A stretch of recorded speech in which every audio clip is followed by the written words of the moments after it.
don't understand. Good evening. Welcome to the meeting, the September meeting for the Alameda County Water District Board of Directors. Will the secretary please call a roll this evening? Director Huang, Here. Director Sethy, Here. Director Weed, Here. Director Akbari, here, Director Gunther. Here. Director Sethy, will you lead us in the salute? Sure, absolutely. My word. Pledge allegiance to the flag of the United States of America, to the republic for which it stands, one nation, under God, indivisible, with liberty and justice. Okay, prior to public comments, the general manager would like to add our Sure, just technical make some information. housekeeping remarks this evening so everybody knows how to engage in the board meeting. Good evening, everybody. On behalf of the Board of Directors, I'd like to welcome the public's participation in this board meeting. My name is Ed Stevenson and I serve as the district's general manager. Members of the public may participate in this board meeting in person or remotely by either using the Zoom application or by telephone. Any member of the public present in person who wishes to make comments may approach the speaker's podium at the appropriate time.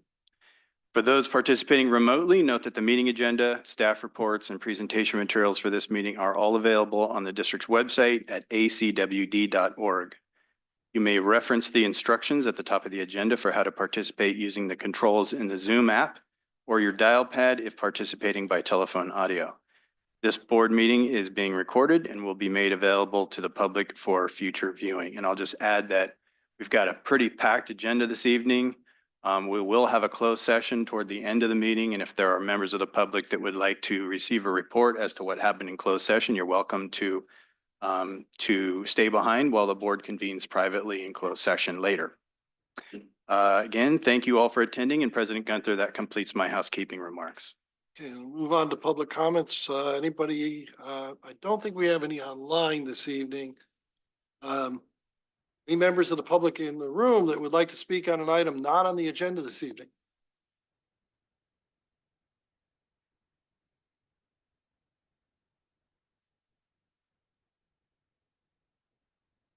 Good evening, all the board of directors and city officials.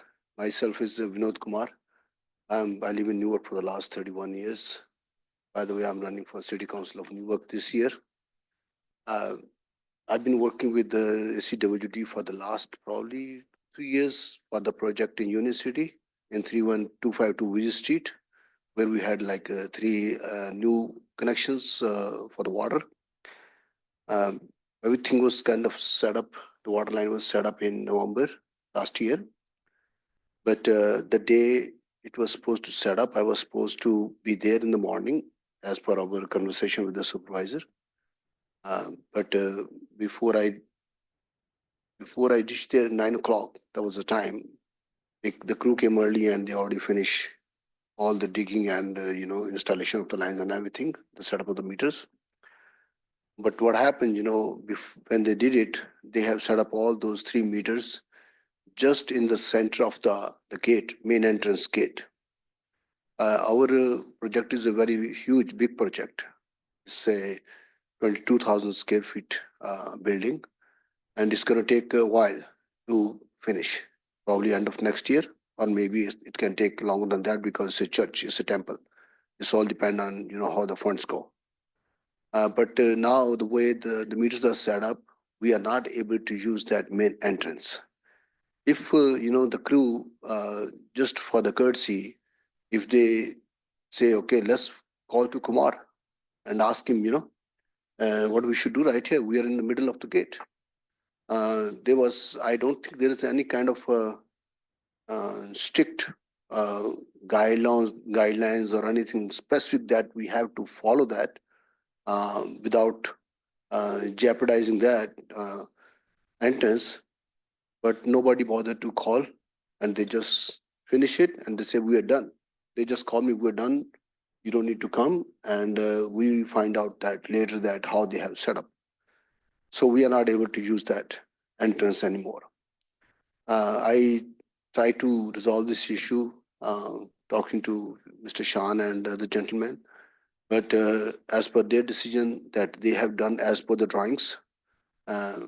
So that's where it was supposed to be. But they doesn't want to kind of understand that there was some courtesy, that where they see there is a problem, that problem should have been avoided. The problem is still there.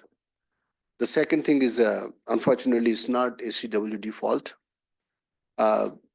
We have approved our drawings from the fire department and the Union City and Alameda County Fire Department for the installation of fire sprinkler and fire hydrant underground lines. What our design, the engineer did, he made all those drawings and city approved it, Alameda County approved it. On base of all those drawings, we did the installation. The contractor did everything as per the drawings approved. But after the installation, everything, the ACWD inspector came in and they say, no, this is not acceptable as per their specs. Fire riser has to be like close to the walls, to the street. At the same time, the valves they put on, long-term valve, those are not acceptable, or those are not as per their specs what they need. So what we had to do, we had to remove everything and then return those walls, and contractor us charging us for the reconnection and changing of all the valves. He's charging us $46,000.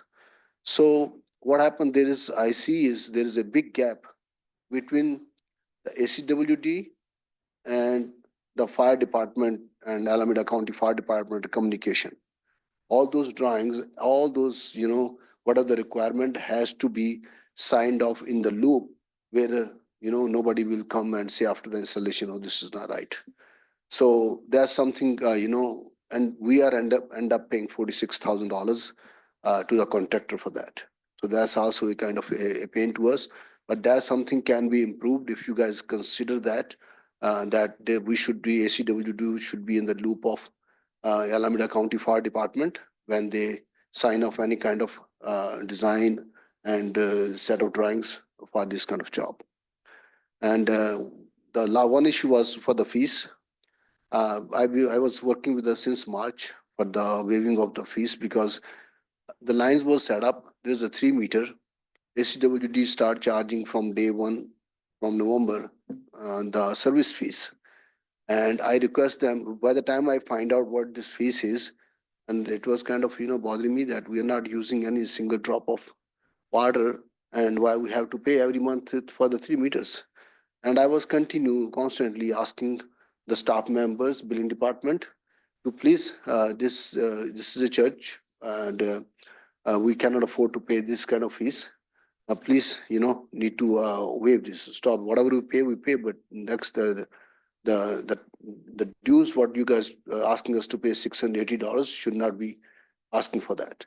They were so stubborn, and end of the day, I came here to talk to somebody for all these issues, but the ladies on the counter, they say we cannot talk because of course I need an appointment to talk to somebody, and maybe the staff is not here. But I did approach to all of you guys, board of director, and explain to me my situation. And thanks for considering my request to waive that fee, $680. It's already, I had a phone call from one of the gentlemen. It's already been waived from the billing department. But rest of the issues is kind of a burden on us, and those kind of things can be avoided if we have taken a common sense or courtesy little bit toward the customer who are gonna suffer. What I feel during all this process, talking to different people, that the rules and the fees, all are so stubborn. Just a draw line. But it's something that this public doesn't know a lot of stuff. It's you guys' decision. Nobody can say anything. But that's how I feel like. But there is some kind of genuine request. So please, I made a request to board of directors.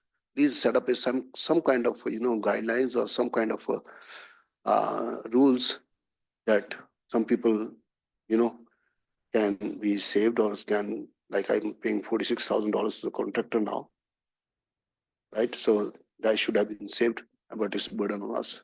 So that's my purpose to come here right now to bring to your attention that if we take seriously, I'm sure I'm not the only one who has this kind of feeling. There should be more people, but this issue can be avoided. That's all I want to say. Thank you very much. May I ask you a question? Are you placing a specific request on the board and the district right now? Or are you just informing us of the problem? I'm just informing for the problem. I don't know, because the way two gentlemen came, they say, if we have to get those fixed, I have to pay for that, which I'm not in position where I have to pay, I can pay for that. Do we have any staff response here? Sure, well, I can make a couple of comments. First of all, I'm sorry, Mr. Kumar, that this sounds like a really tough project. Some of them really are, and there are certain things about your project that are pretty unique.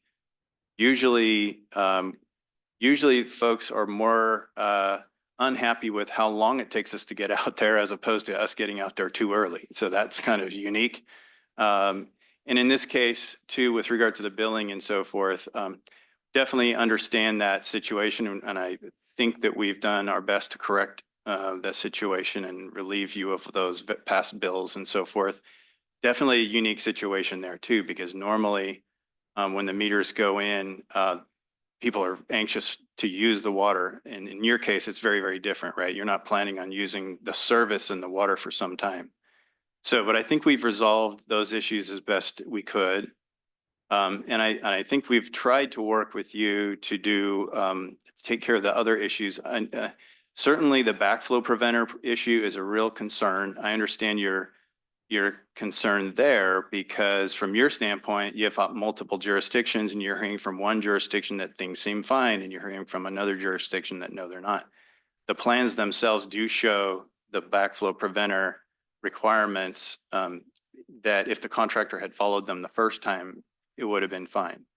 And it's not the city's jurisdiction to address those issues. So, but it sounds like you still have issues that are unresolved. I understood that when we had discussed with you the issue, the location of the meters in the driveway in front of the gate. So what I'd like to do, Mr. Kumar, if you and I can talk directly, and maybe I can get a little bit better feel for those remaining outstanding issues. I do understand that staff has done a lot and gone really above and beyond what our typical approach to try and accommodate your project and address your concerns for, the duration. But I also want to better understand, what the remaining issues are. So I invite you to contact you, and I know you have my contact information. I invite you to reach out to me directly and maybe we can talk some more about it. Sure, no problem. All right, thank you very much for listening to me. Good evening.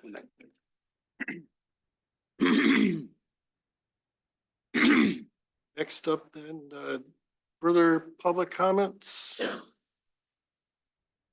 Don't believe we have any online. No. And then we'll move on then to the consent calendar. Would any director like to add any items to the consent calendar this evening?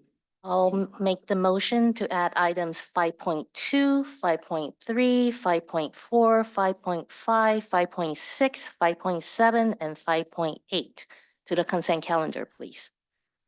Motion to add 5.2 to 5.8. Okay, I will be abstaining from 5.1. I have a brief comment on 5.2 and 5.7. But I have no problem with the consent with just an editorial comment on those two.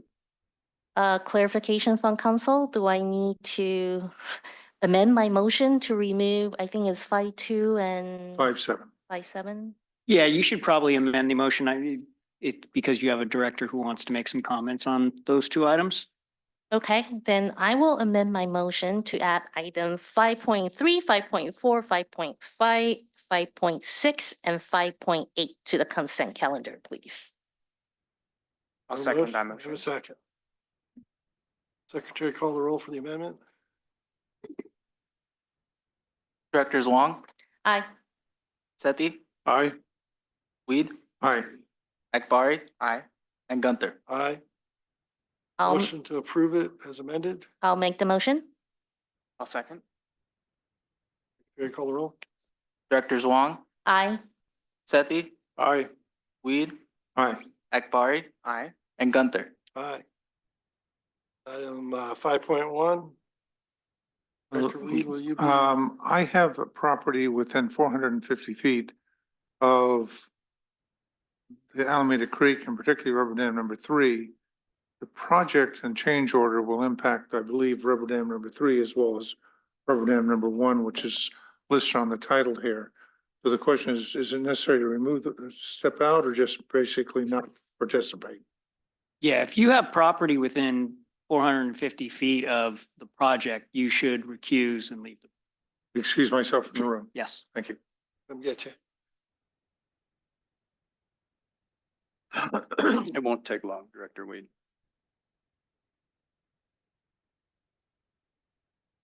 I do have a quick comment to make about this item.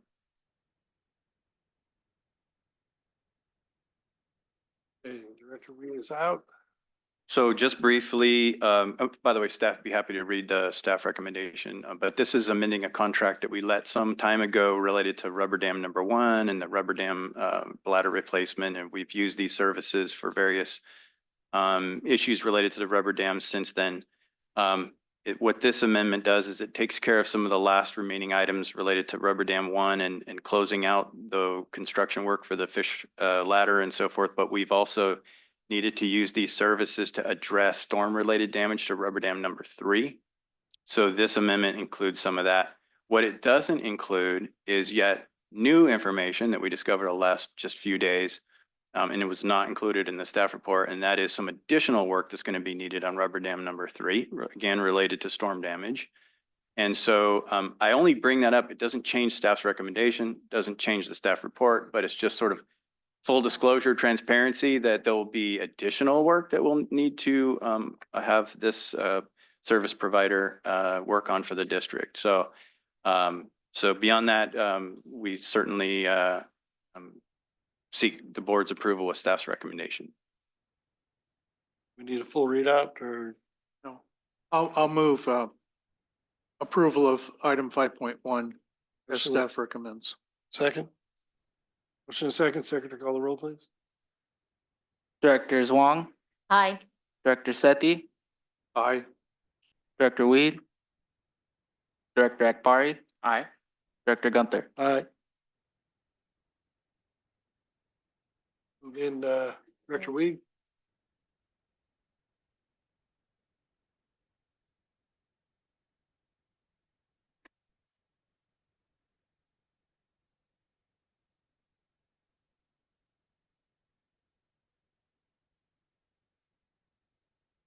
Thank you. I'll take up item 5.2. Right. Well, the comment I have related to 5.2, because I don't object to the, I believe it'll be passed, but I would note each one, more editorial. Each, as my understanding, 5.2 and 5.7 are additional contracts that resulted from the impact of putting solar panels, both in our own facilities in the back and also on the roof of the Newark desalination facility. And these, I don't believe, were part of the cost estimate when we developed the approach towards solar panels. On a broader and deeper level, I would encourage us when we look at alternate energy supplies and sources to recognize that our real need is a 24/7 contingency engineering. Not necessarily, and while this is based on financial implications and the benefits to a private sector contractor to be able to get tax benefits, in which we will benefit from some cost savings, when you look at these additional impacts and charges, you have to question, really, is there a cost savings to the district? And second is, does it really address our primary need, which is 24/7 power, which is solar? Solar inherently, we have yet to reach grid parity. It requires subsidies. it's not necessarily a sound business investment. And we're playing games with the tax rules. There have been some changes in the tax rules and the tax rules which allow public entities to directly benefit without having to use a third party private sector tax credits. In the case of the desalination facility, this is a composition roof. Composition roofs are not particularly compatible with solar. The solar attachments are penetration. It requires, you can adapt and put in little risers that you can try and roof around, but they're inherently prone. And it's generally not a good design. Standing seam metal roofs are a much better approach now and in the future, because you can attach the solar panels to the raised seams, and they're developing fabrics which are increasingly in their efficiency, which can literally be laid in the valley of a standing seam metal roof. So as we go into these projects in the future, I just encourage us to look at the full implications and document it, because these are two projects, even in the way they've been presented to us, are really mandated because of an broader project and program of solar panels. Thank you. In reference to item 5.7, from my understanding, we were going to put solar panels on the roofs at that facility. Is that still the case? Correct. And are we addressing the concerns that Director Weed brings up? Yeah, I think the issue at the Newark desalination facility is the plan has always been to put solar panels up on the roof, but we recognize that the roofing material itself is nearing the end of its programmed life. So it's we now know that if we put the solar panels up there now, then in 5 years or so, we'd have to go back, replace the roof panels underneath the solar panels, which would increase the cost of dealing with the new roof. So what we're trying to do here is basically lower our overall cost of the life cycle cost of that roof by doing that re-roofing work now. And that way, the life of the roof would be aligned with the life of the panels, and overall life cycle cost is lower that way. What we are doing, though, and I think it's a legitimate point, is that we are not getting the entire economic life out of the existing roof, because it's still got around 5 years or so worth of economic life left. But overall, we have made the assessment that overall it's a lower overall cost to do it this way than to try and work around the panels when they're in place in a year or so. Yeah. Well, two aspects of that. Might debate the service life of a composition roof. My experience has been at least 40 years plus, and this is a 20-year roof, so we may have cut it in half. It's a common problem encountered by homeowners who buy into the solar installations, realizing they put the installation in, and a short while later they have to remove it because the roof itself, or they have to replace, as we are here, putting in a new roof that can try and more match the service life of the solar panels. But in any case, composition roof and solar panels are not a good match. So again, are we addressing the concerns that Director Weed brings up about the composition of the roof, and is it compatible with future solar panels? It's compatible. Director Weed brings up the standing seam roof as a different, which has a different way of attaching the panels. And as a non-roofer, I'd say that might be ideal. In fact, that's what we're doing at all of our reservoirs and so forth, is these standing seam roofs, in large part, in addition to their structural properties, in large part to be able to provide some good fastening points for the panels. But composition roofs are the foundation for a whole lot of solar panels around the world. So, and our panel system is designed to go onto this roof system. So we don't expect a problem. Not suggesting there's a problem. I'm just, the deficiencies and looking at what is your best design solution and and hopefully in the future, we'll learn what I think homeowners will learn. You don't want to put solar panels on a composition roof. Okay, well, we have two items here we're kind of addressing at the same time. So I guess, let me see if this will work. I would like to bring item 5.2 up first. Now, we've had comments already. Are there any further comments? Do we need a readout on item 5.2? I do not need a readout. I No, just we want to do pull it not need off. a readout on 5.2, and we have no further comments on 5.2. Then will the secretary call the roll on item 5.2? I think we need a motion I'll and a move second. approval of 5.2 first. Okay, I'll second. motion, approval, and will the secretary now call the roll?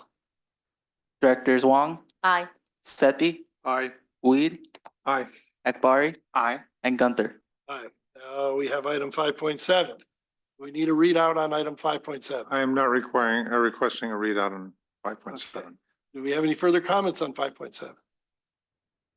Hearing none. Do we have a motion on 5.7? I'll make the motion to adopt that recommendation. Item 5.7. Motion, do we have a second on 5.7? I'll second. Motion second. Will the secretary please call the roll? Directors Huang, Aye. Sethy, Aye. Weed, I, having expressed my observation. Akbari. Aye. And Gunther. Aye. Moving on, I believe we're now to item 5.9. That's right. 5.9 is resolution adopting the 2024 Tri-City Multi-Jurisdictional Local Hazard Mitigation Plan, adapted with the ACWD Annex. A lot of words there, and to explain those words is our interim Director of Operations and Maintenance, Mr. Reed. Thank you, Mr. Stevenson. The cities of Fremont, Newark, and Union City, and two special districts, the Alameda County Water District and Union Sanitary District, collaborated on how to lessen the impacts of specified natural hazards and create the 2024 Tri-City Multi-Jurisdictional Local Hazard Mitigation Plan. Once the 2024 Tri-City Multi-Jurisdictional Local Hazard Mitigation Plan is adopted by all the participating jurisdictional partners and approved by the Federal Emergency Management Agency, FEMA, the partnership will collectively and individually become eligible to apply for hazard mitigation project funding from the Pre-Disaster Mitigation Grant Program, the Hazard Mitigation Grant Program, and the Building Resilient Infrastructure and Communities Grant Program. The district actively monitors and applies for grants within these programs. The goal is to provide more value to customers by offsetting capital costs with grants. In July 2024, FEMA completed its review of the 2024 Tri-City Multi-Jurisdictional Hazard Mitigation Plan and determined that the plan is eligible for final approval pending adoption of the plan by all participating jurisdictions. The item was reviewed at the Operations and Water Quality Committee on December 5th, 2023. Board authorization of this item will assist the district in achieving a strategic plan goal 1.3, continuously improve emergency preparedness and response capabilities. In addition to contributions by each partner's subject matter, contributions by each agency's partners, subject matter experts, planning staff, and emergency preparedness and response staff, the plan was informed by several public workshops in different stages of plan development. 2 ACWD directors participated in one of the public workshops as members of the public, providing feedback and input on elements and content of the plan. Key comments include the need to more comprehensively address the mission fault as a hazard to the community and to incorporate the Bay Conservation and Development Commission recommendations related to establishing a formal shoreline area for Fremont. The comments were documented in the plan, and revisions were made based upon further review, including ensuring the mission fault is included in the base plan as a source of earthquake activity in the plan area, and ensuring the mission peak landslide and its potential interaction with the mission fault is documented. ACWD's annex to the plan includes the Mission, Silver Creek, and Warm Springs faults as potentially active and potential sources of impact to district facilities. By motion, approve a resolution recommendation. By motion, approve a resolution adopting the 2024 Tri-City Multi-Jurisdictional Hazard Mitigation Plan adapted with ACWD Annex as the district's hazard mitigation plan. Discussion, the 2024 Tri-City Multi-Jurisdiction. Sorry, Jake, you don't actually have to read the discussion because Okay. you summarized a lot of it in the Yeah. summary. No, we're good. So That was a President large Gunther, summary. Go ahead. First, I'm going to move approval of this. I've been kind of deeply involved with what Mr. Reed has been working on the project, and I just want to note for that it was Director Weed and myself that participated as members of the public, not representing ACWD, but members of the public in the formation of this plan. And so I'm very enthusiastic about the adoption of the plan by all of the agencies that are involved. It sounds like some nice things were brought up by our two members of the public with this plan. Well, yeah. We offered some vigorous thoughts. Thank you. Okay. Dr. Weed?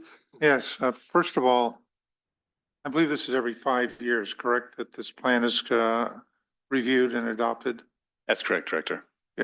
5 years ago, cities of Newark and Union City worked with Alameda County Water District. City of Fremont did not. So they were on their own and chose not to, and developed a plan that their city developed without input or coordination with with Alameda County Water District.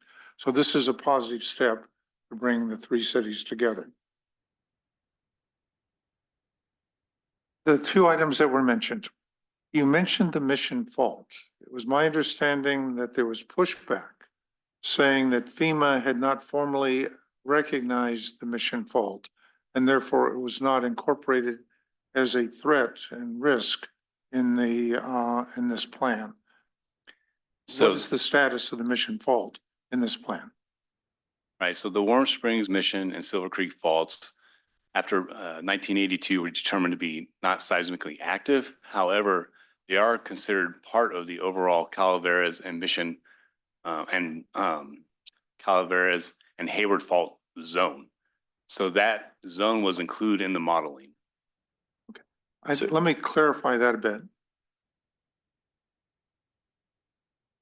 From 74 to 82, the mission fault was in the Alquist-Priola maps. In 82, it was determined that the mission fault, that the Alquist-Priola maps only identify faults where they can identify potential surface rupture.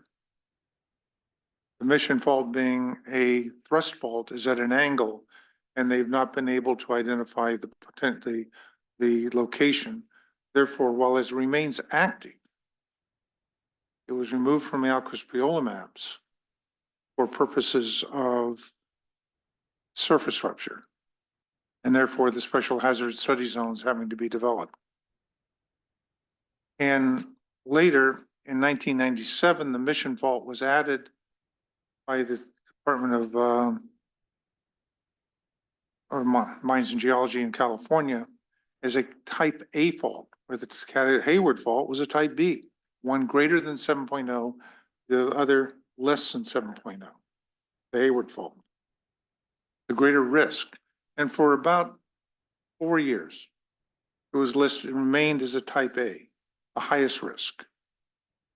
And since it's a thrust fault, the potential of vertical acceleration multiplies that risk.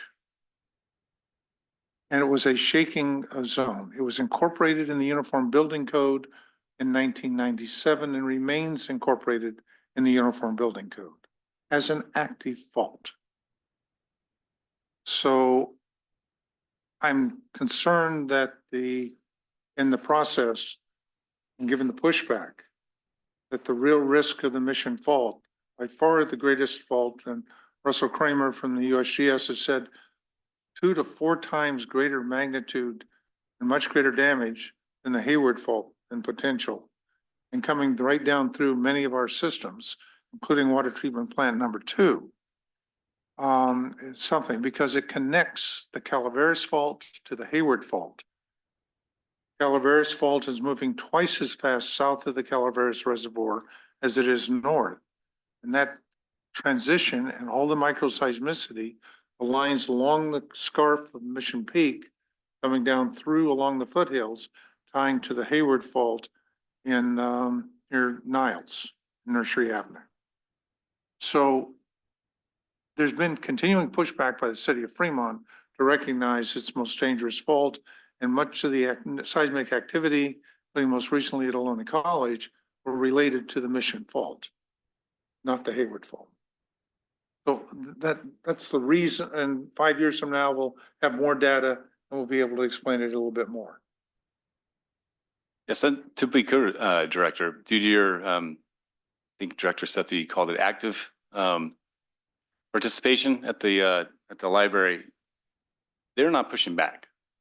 You know, Alec, the representative, he did include the documents you submitted to include the study of the landslide. And it's in the city of Fremont's annex under past occurrences. And also in the base plan, defaults are now recognized, whereas they weren't before. Exactly. They were intentionally ignored. But that was Fremont. So we made progress. May I piggyback on your comments? Please. So I did extensive research on the research and past history that USGS has done on the Mission Fault. And it supports what Director Weed is saying, that although the occurrence may be more infrequent than earthquakes on the Calaveras and Hayward Fault, a thrust fault earthquake can be more severe. And based on geology, that's what's contributed to the development of the ridge of our skyline here in Fremont, going back, more than a millennial. I took particular note of the earthquakes that we had recently, like down in Bakersfield and nearby areas near the Grapevine. And those were undetected surface faults that were identified as thrust faults also, that were close to 5.0 or greater. And this is an opinion of mine, so I don't want it to be taken as fact.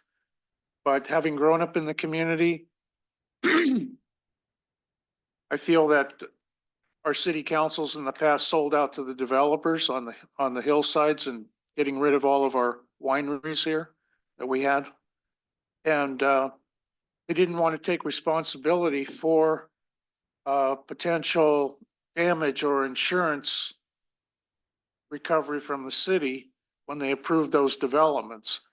Then, as you know, we had, from the 1868 earthquake, we had a major landslide. That's what carved out the hill. You can see the photos before and after. But then in the early 90s, we had, after the rainfalls in 92, we had a massive landslide that ended up in many people's backyards. And it was quite destructive. And as homeowners, many people joined a class action lawsuit against the city. City didn't want to take responsibility. And so, because they didn't want to pay for the damages.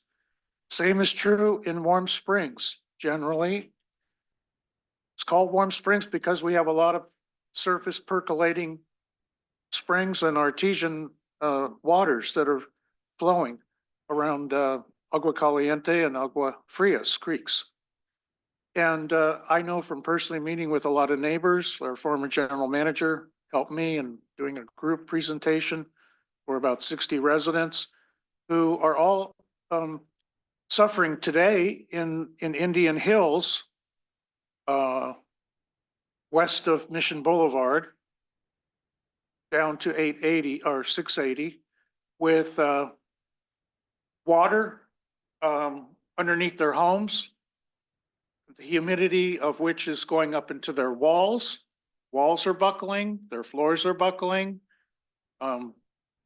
These are things that the city never wanted to take responsibility for. So I'm expressing a personal opinion.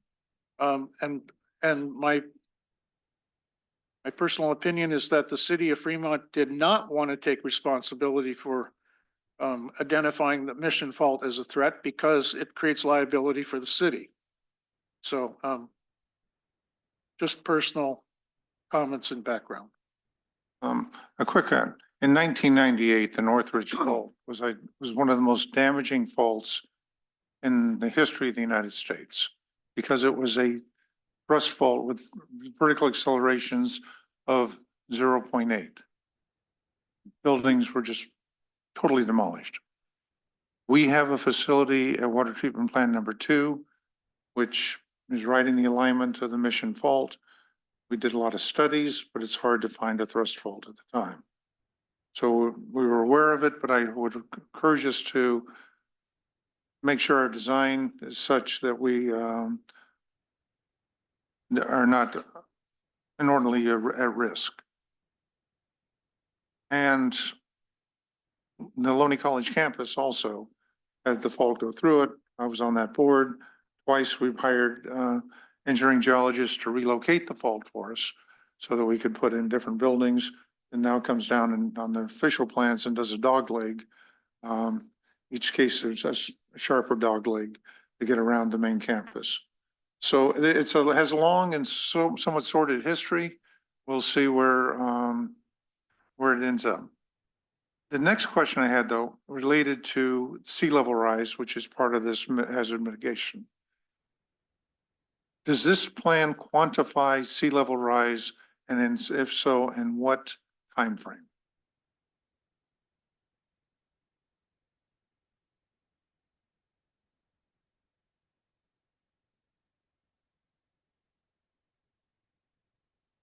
No, plan doesn't.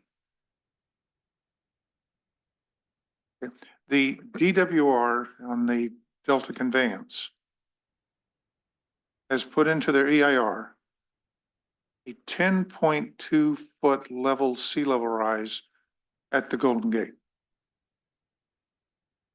There are some web pages, one by NOAA, another one by Climate Challenge, which graphically show what the implications and impacts are of a 10.2 or 10 up to 10 foot sea level rise and what becomes inundated in our area. So the quantification of that would be of interest to see what they picked, what numbers they picked for the FEMA has indicated that their current numbers will be going up. They were at 11 feet with the current sea level of being about 7 or 8 feet. So only 3 to 4 feet, not the 10 feet that DWR is saying is going to occur in the planning horizons for many of our capital improvement projects. If I may, I'd like to add to that quickly. I have expressed my comments publicly before the Newark City Council, Mayor, that I do not, as a citizen of the Tri-City community, support the Baylands developments that are occurring on the west side of Newark, encroaching upon the Don Edwards Bayland Reserve. Our water district and our neighboring Union Sanitary District will be providing water and sewer services to these new communities. But I believe that we are putting these new communities at extremely high risk if we're contemplating sea level rise. The same way that Foster City is experiencing these impacts and is now having to build super levees around what was a bayland development, an artificial encroachment, into the bay. So again, personal comment, but I think these are things that where people are being a little short-sighted and they need to think out through the rest of the century. And it's all for one purpose. They want the property tax revenue. Right. Well, and keep in mind the hazardous modeling, right, is very high level, and it's at the end of the day, it's administrative effort to ensure we can continue our grant funding. We have a pending grant, and we're trying to apply for more hazard mitigation brick grants as it's appropriate. So it was a very high level modeling done to support the project. But each agency itself, they do their own risk assessments as well, include those cities for sea level rise. So Well, we have another problem, which is our own underground aquifer and, how high the water level is just below the soil. So we know around Newark, right near, 880 and Dakota and Thornton, we oftentimes have floods there because, of the high level of saturation in the soil. And now we're planning a Tri-City Transit Hub out in Newark near the Dumbarton Bridge, where they estimate they're going to have to fill 4 to 8 feet of soil on top of where they want to build the facilities, because they could be flooded. The underground facilities like electric, plumbing, other things may be impacted. And I understand from talking to the general manager of San Francisco on a similarly related topic, that the new educational center in Sunol, which was supposed to have opened last year, has not opened because they built up all these berms around the new educational facilities. And already the water has saturated the berms and has warped the electrical and plumbing lines that were put in underground. And so they're having to go through a massive reworking of electrical, plumbing, and or water and sewer lines in order to be able to open up that new educational facility. So these are, problems that are clearly more visible out by right next to the Dumbarton Bridge. I think people are being short-sighted. I'm expressing a personal opinion. Understand. Yeah, and this is not really a land use document or anything like that. This is a very practical document, just trying to identify those key sort of acute hazards that are around, and then ensuring that there's agreement between the various agencies and coordination in terms of what can be done about those.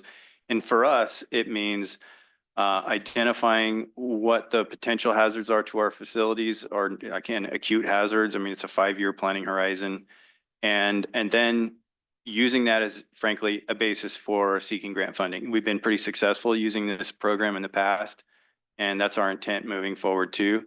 Certainly, we don't take any exception to any particular assessment of, faulting or sea level rise potential. As you know, as this board knows, we've got, a lot of concern about sea level rise and its impact to our basin and related infrastructure. And so, but we know that that this isn't the plan that's going to solve that. This is more of an acute natural hazard type of plan. Yeah, and look at USD, they're at the lowest elevation, and they're going to have to be able to protect all their facilities against sea level rise. A non-pressurized system. On the, I love the comments, but we really probably should move it along. Yeah. We could talk about sea level rise all night. We haven't even got I to Treasure already Island. Mr. Stevenson, one final comment. I Director. already made the motion for approval. Oh, okay. Yeah, I actually did have a quick question if we have time. I remember a big topic of conversation last time was the lack of participation from the city of Fremont, which I think last time was expected. This time in the board packet, you did point out that adding them in caused a delay in getting this plan out as well. I'm just curious if you can speak to their reliability as partners and just what the process was like in bringing them back into this planning. Sure. I wasn't here for the current and the last draft plan. You want to speculate on reliability? Just to get a sense of what it was like to work with them through this planning. I'll use as many facts as possible, Director Sethy. Fremont is a very good partner in this. We asked them to join. They joined with no hesitation. They took the lead. And they also took the lead not only on the plan, but also in acquiring a grant to fund the plan itself, creating the plan itself. And so it's quite a bit of effort on just a few staff members from the city. And so overall, it was a good project. Yeah, I got no recommendations for improvements. Some little minor ones, but not worth mentioning here. But overall, yeah, it was a good project for all the agencies, and it really is it's not written in the scope, but just a collaboration amongst all the agencies every 5 years is huge. There's turnover, there's always new risks, new data. And yeah, I'm definitely grateful that we brought Fremont into the loop. It did push the timeline right, but at the end of the day, that didn't affect us because I went alone in getting my own plan to make sure we stayed, that we didn't risk any of our current grants. And then at the same time, we went and completed this multi-jurisdiction plan.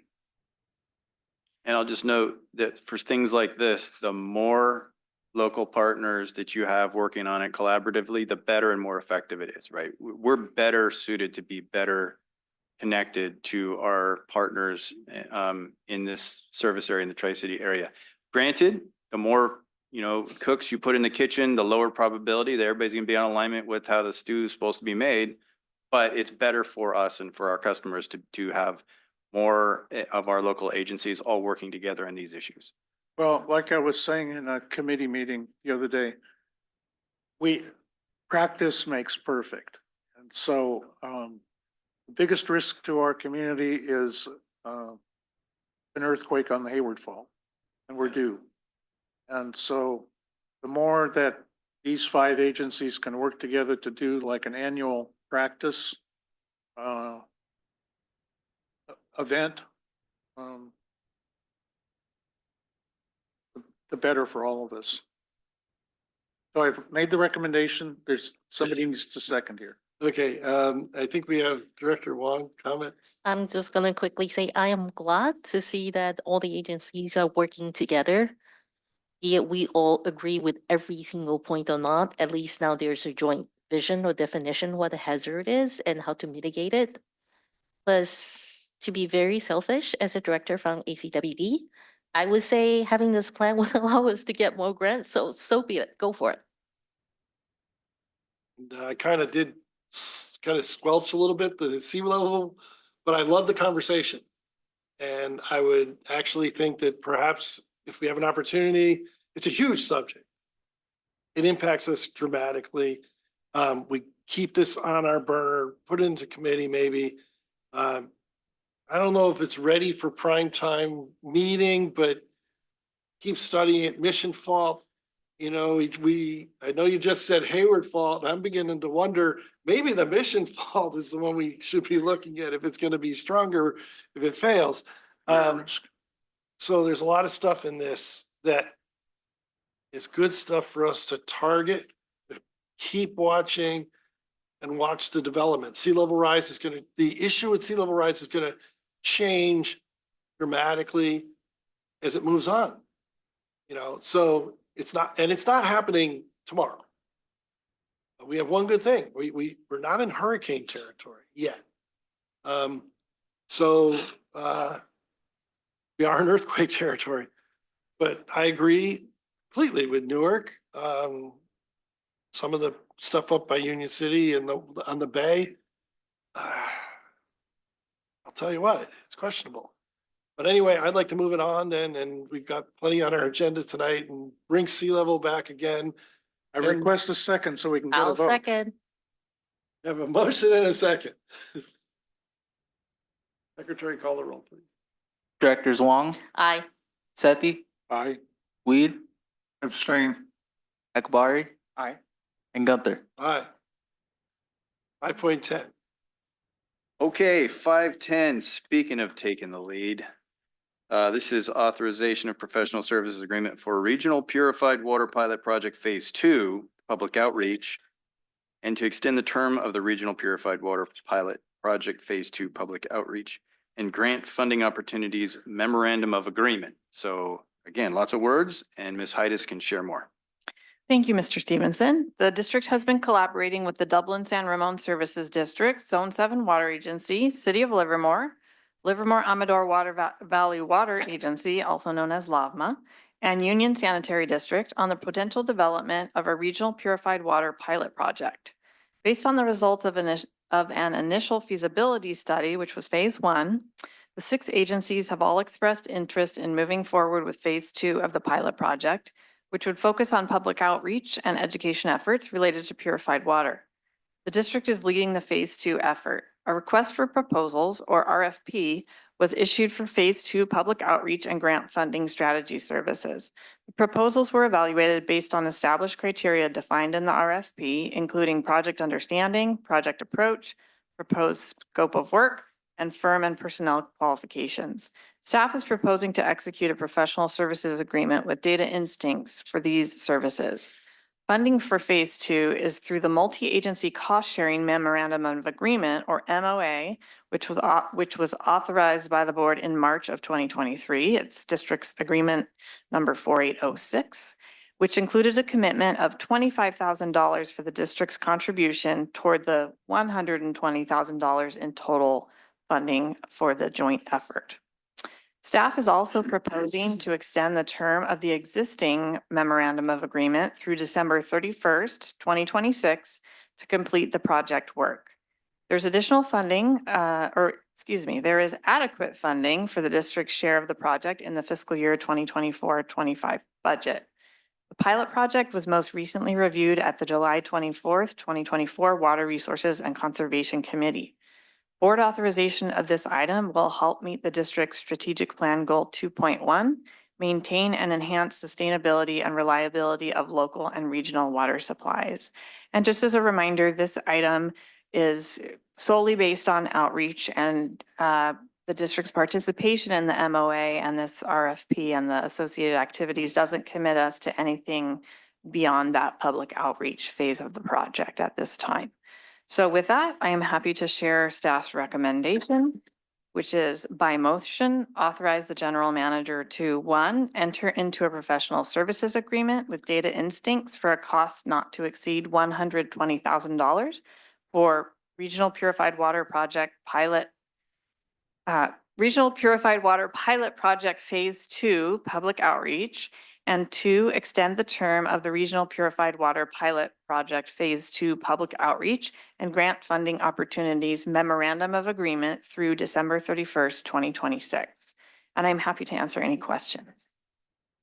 I have a question. As you know from my previous comments, I'm not entirely enthusiastic about this, but I will support the staff recommendation. I would like to know if there's any preliminary indication of what the cost per acre foot of produced water might be from this effort. So this effort is solely based on public outreach. So I don't have that cost of acre foot in front of me at the moment.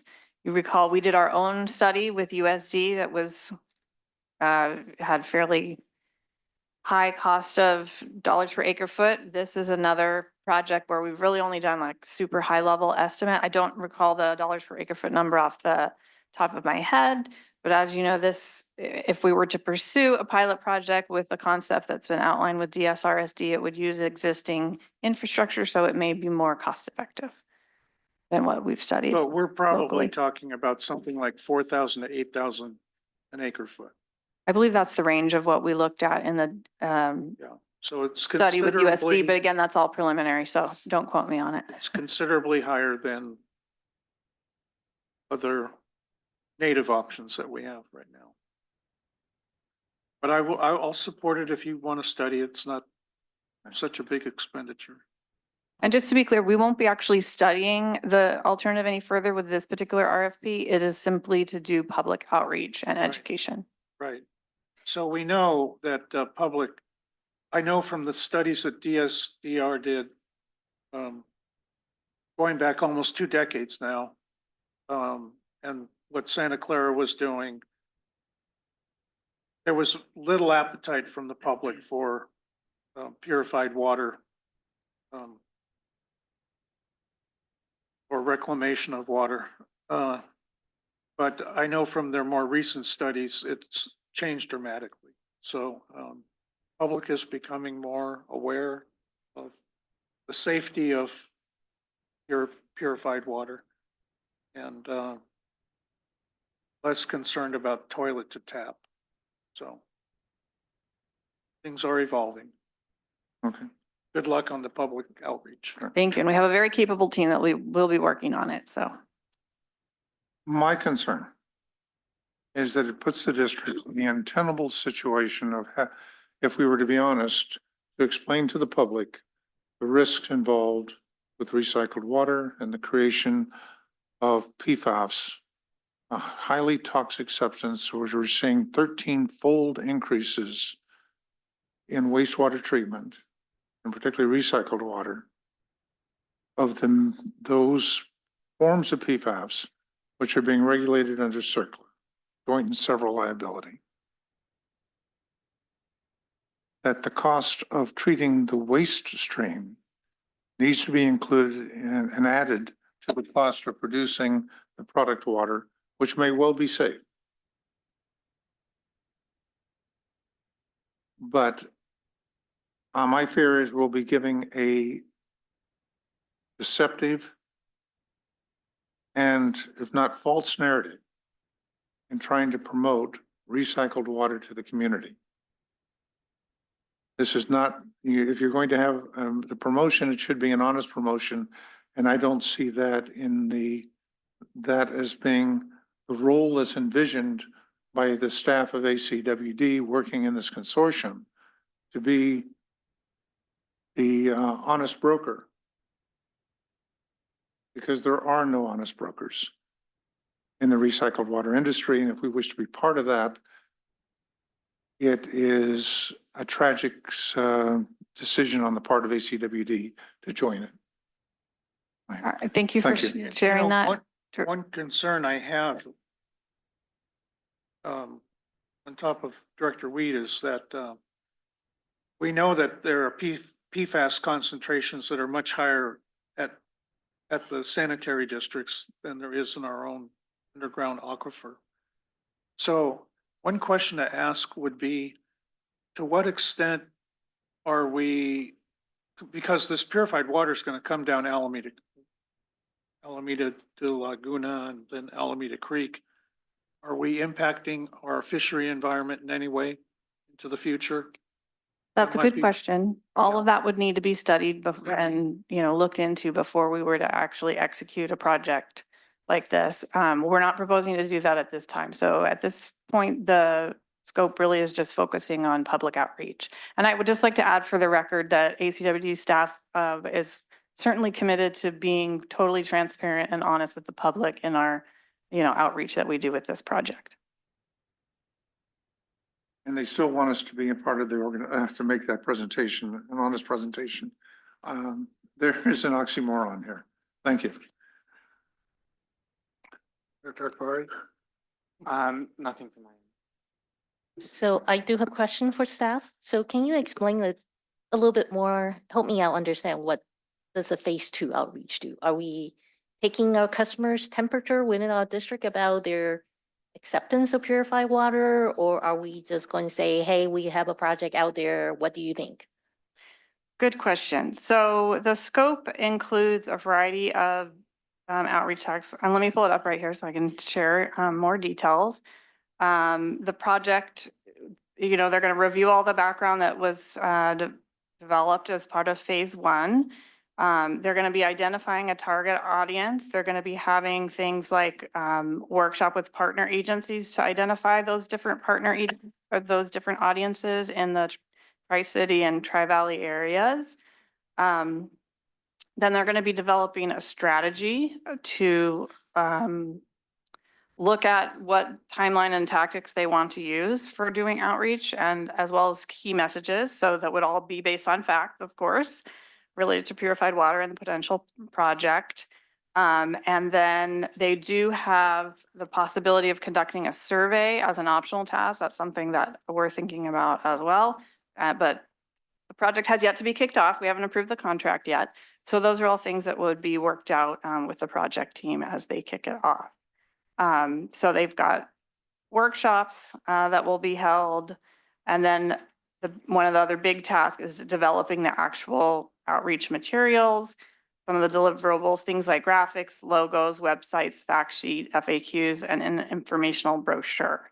So that all will be pulled together and materials that we can all use in our outreach.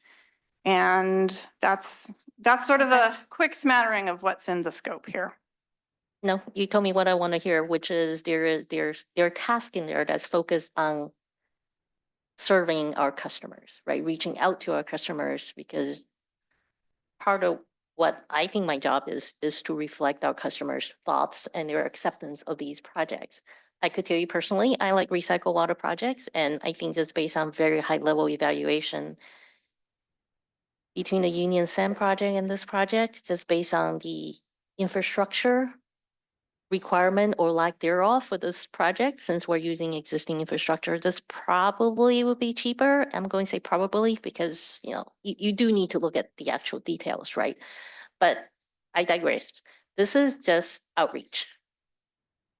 I think it's only right for us to participate in this project to actually get a sense how our community view this project. And that's how I'm viewing this phase 2 outreach FRS. And I definitely think it's worthwhile to actually reach out and talk to our customers and get some feedback from them. So thank you. Actually a little bit with Director Sethy now. I still support. I think there's a lot of information. I mean, this is more towards the outreach. You don't have to convince me. You know, having served in the Coast Guard, yeah, you don't have to convince me of water situations. I'm more interested in what they're going to get out of their affluent. What are they going to get out of their discharge? What are they going to do for brine, et cetera? And I think it's a wonderful opportunity. Possibly get some really good data here. Because, you know, there's a lot of speculation on PFAS. There's a lot of, you know, we don't know about water temperatures yet, concepts with the fish. Let's, you know, I'd say let's, okay, we can go along with this public outreach, but the real value here is the other value of the possibility, the potential to answer questions on that end, if they're willing to answer them. Hopefully they are. Personally, I don't think it's going to be a problem with the fish, but it could be.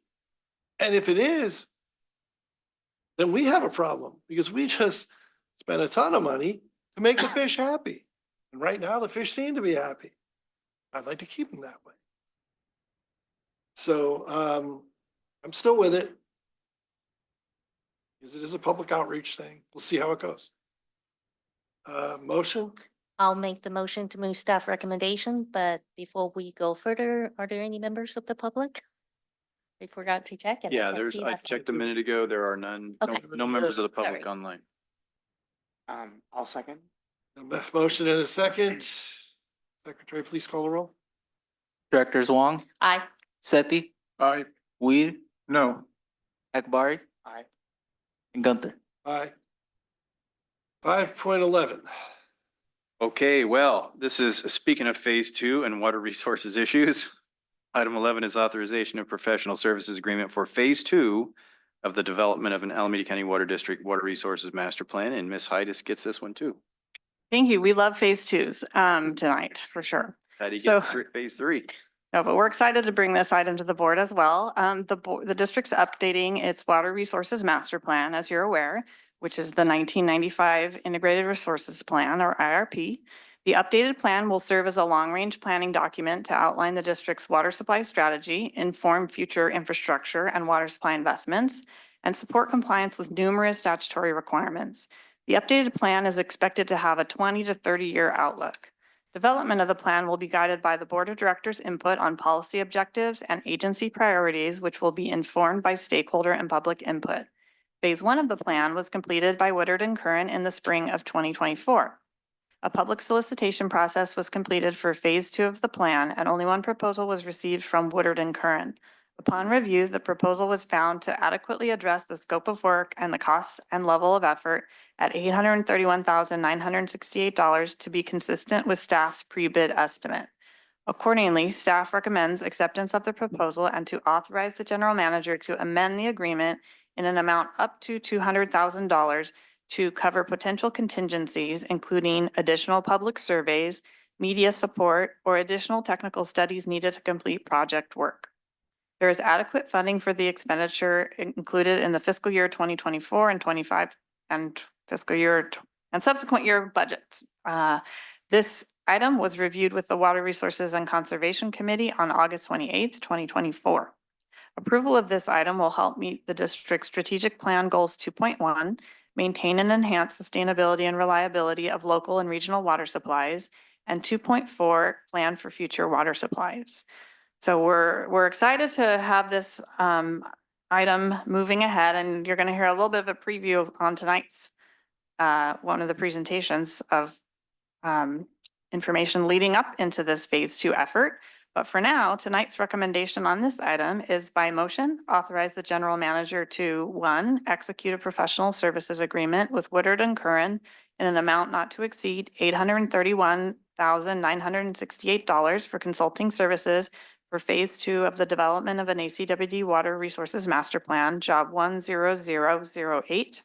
And 2, amend the professional services agreement for up to $200,000 for optional or additional tasks. And with that, I'm happy to answer any questions on this item.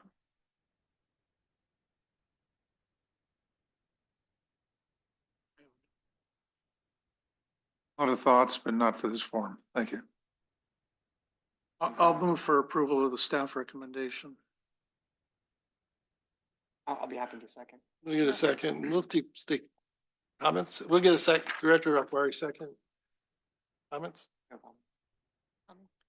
The only comment I'd like to make is that, in there, we have identified that we've pretty much carried out with everything except for the recycled water. I remember that very well being 15 years out. And I think today it remains 15 years out. One thing, if you don't have anything else to do, would be an interesting, would be like, just put all of the other things that have cropped up since 95, since we did that, put them over here. It's one thing, lines, steelhead, global warming, sea level rise, PFAS, it's the other additive in the gasoline, all those things. And MBTB, it's a testament to how good that plan was in 95. And it's time to take another look. But I fully support the recycled water being in the look. But I think we have made it, I think everybody here has made it, that it's that. And we took it in our plan now. It's still where it was. But because it's there, we could justify the fact that it's still where it was. I think that's the most important part. President Gunther, if I may build on your comments briefly. I've brought this up before. I'm a believer in brackish water desal, and I believe there are other opportunities that we can look for in our district. That's our lowest cost of produced water. And to the extent that we could, under our future master plan, look at a brackish water desal plant in South Warm Springs where the old airport was, or up by the up by the San Mateo Bridge where there's a power plant available, the service facility there. I think we should do that. And for something around the San Mateo Bridge, I really believe that should be looked at as a regional opportunity with San Francisco and East Bay Mud, Hayward, others involved. Hayward's entirely reliant on Hetch Hetchy water, the most expensive water. And if we could provide a secondary source of lower cost water, that might be appealing.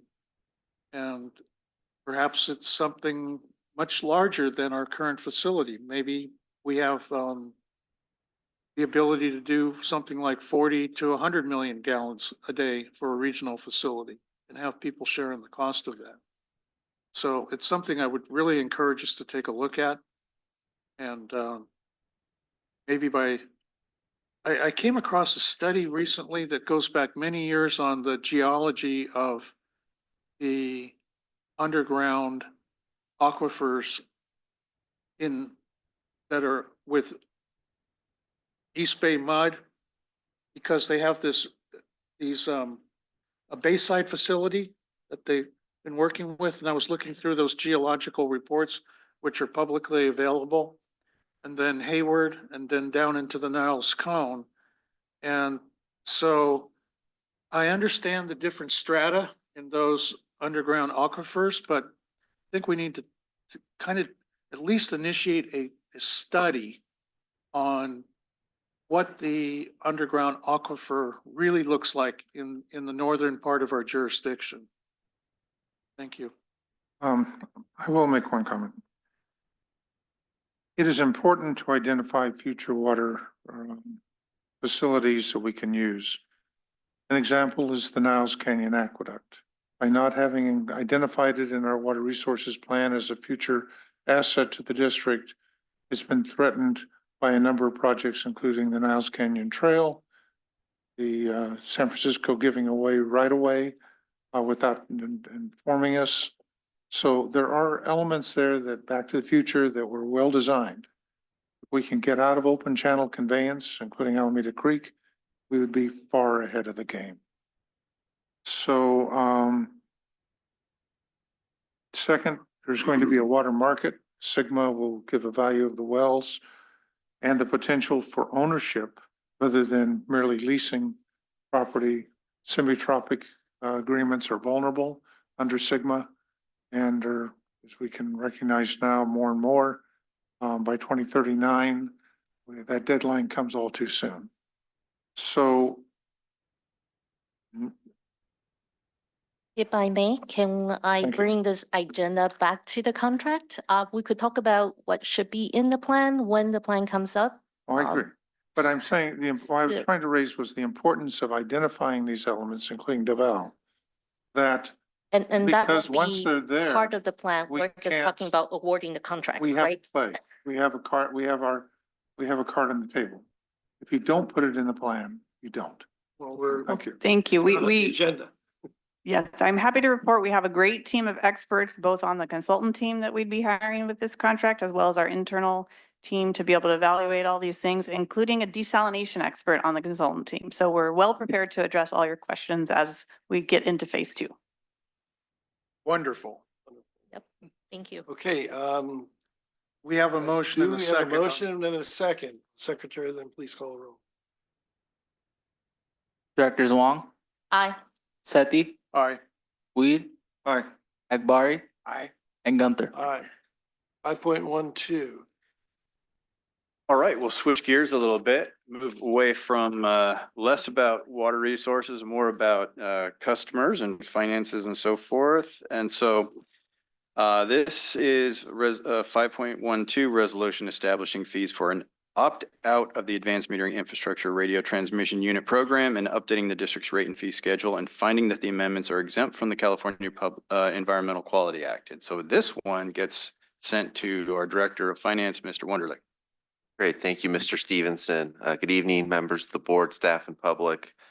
The board previously approved the Advanced Metering Infrastructure, or AMI, project to deploy AMI infrastructure throughout the service area. The project is now complete and the AMI system is operational. And the project achieved a 99.8% completion rate, which was really outstanding. Now, despite that great completion rate, we do have some customers who have requested to opt out of the AMI program. And specifically, we have 43 requests to opt out of the AMI meter upgrades. And also, we've identified another 19 customer side issues, including inaccessible meters and customer plumbing issues that remain unresolved by the customer, preventing an AMI meter upgrade. And at this point, based on our repeated attempts with those 19 customers, we are now interpreting the challenges as a de facto opt-out request of the AMI program. Of these 62 locations, 49 are single-family residential, 6 are multifamily residential, and 7 are commercial or industrial.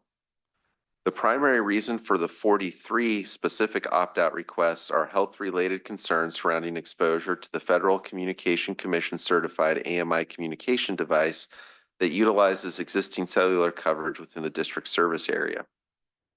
The AMI system is now the district standard infrastructure, and the district has been reorganized accordingly for operational efficiency.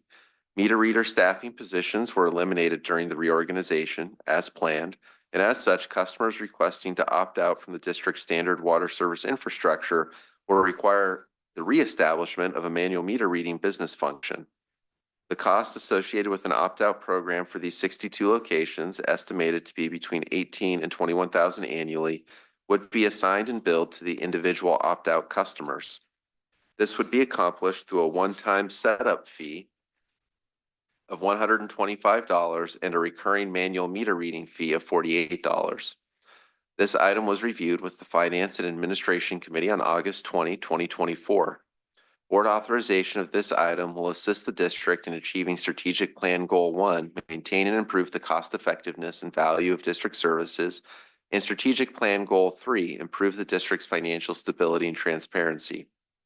The recommendation for this item this evening is by motion, adopt a resolution. 1, establishing fees for an opt-out of the district's advanced metering infrastructure radio transmission unit program and updating the district's rate and fee schedule. And 2, finding these fees exempt from California Environmental Quality Act.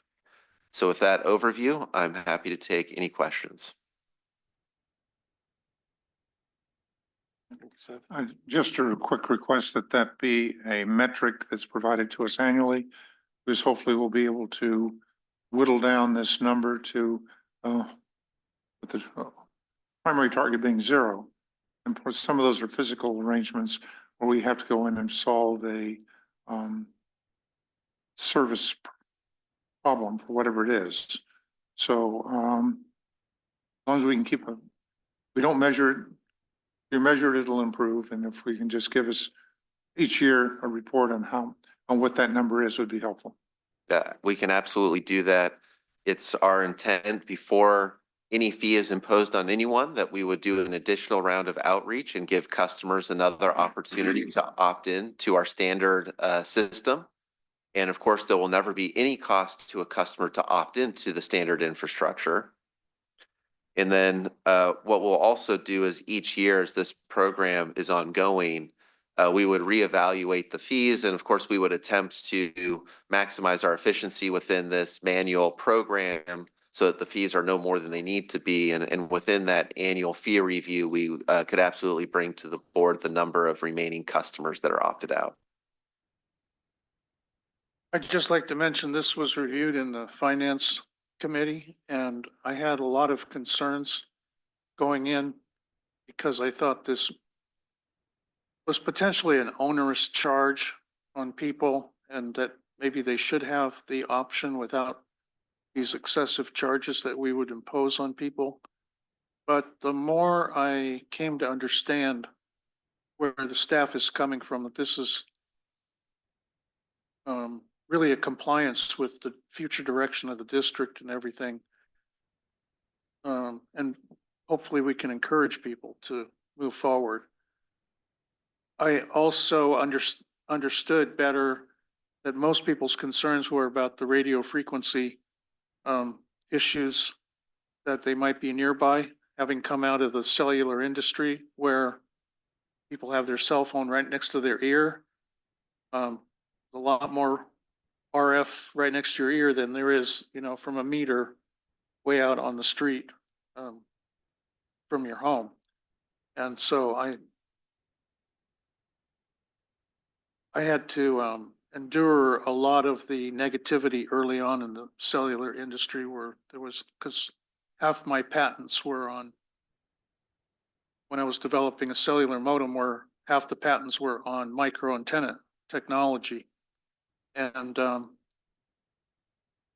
had to go through a lot of rigorous testing with different agencies to ensure that people were not getting brain cancer and things like that. So anyway, I better understood after the finance committee where staff is coming from. So I support what we're doing here.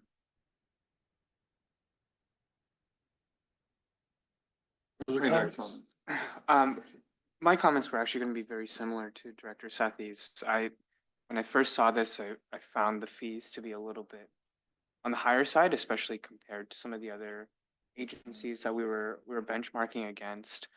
But you know, really, this is a change across the organization. We want to try to incentivize our customers to utilize AMI, and they really do want to opt out, then this is the most equitable way for us to divvy up that true cost to the customers that want to remain outside of the program. So I'm fine with it. And I do agree that we should at least maintain some level of an opt-out option at least. Hey, we just picked up a member of the public. Director Huang, would you like to comment first? Yeah, I actually have very similar thought to Director Akbari. When I saw how we benchmark against other agencies, I thought we were leaning high. But my understanding is this is the actual cost to the district to perform the work. I think that's what I heard from General Manager. So I am fine because the concept is if they choose to opt out, then they really should pick up the additional costs to the district. It actually would not be fair for the rest of our customers who did not opt out, who end up have to subsidize them, right? So understanding that is the actual cost that's being passed out, I am fine with it. So thank you. You know, part of this is educating our community because there is so much RF frequency going on in your home between your television, your PlayStation, your own cellular phone in the home, other phone facilities, numerous computing devices. You got Bluetooth going on. Your refrigerator and your appliances are all on some RF technology.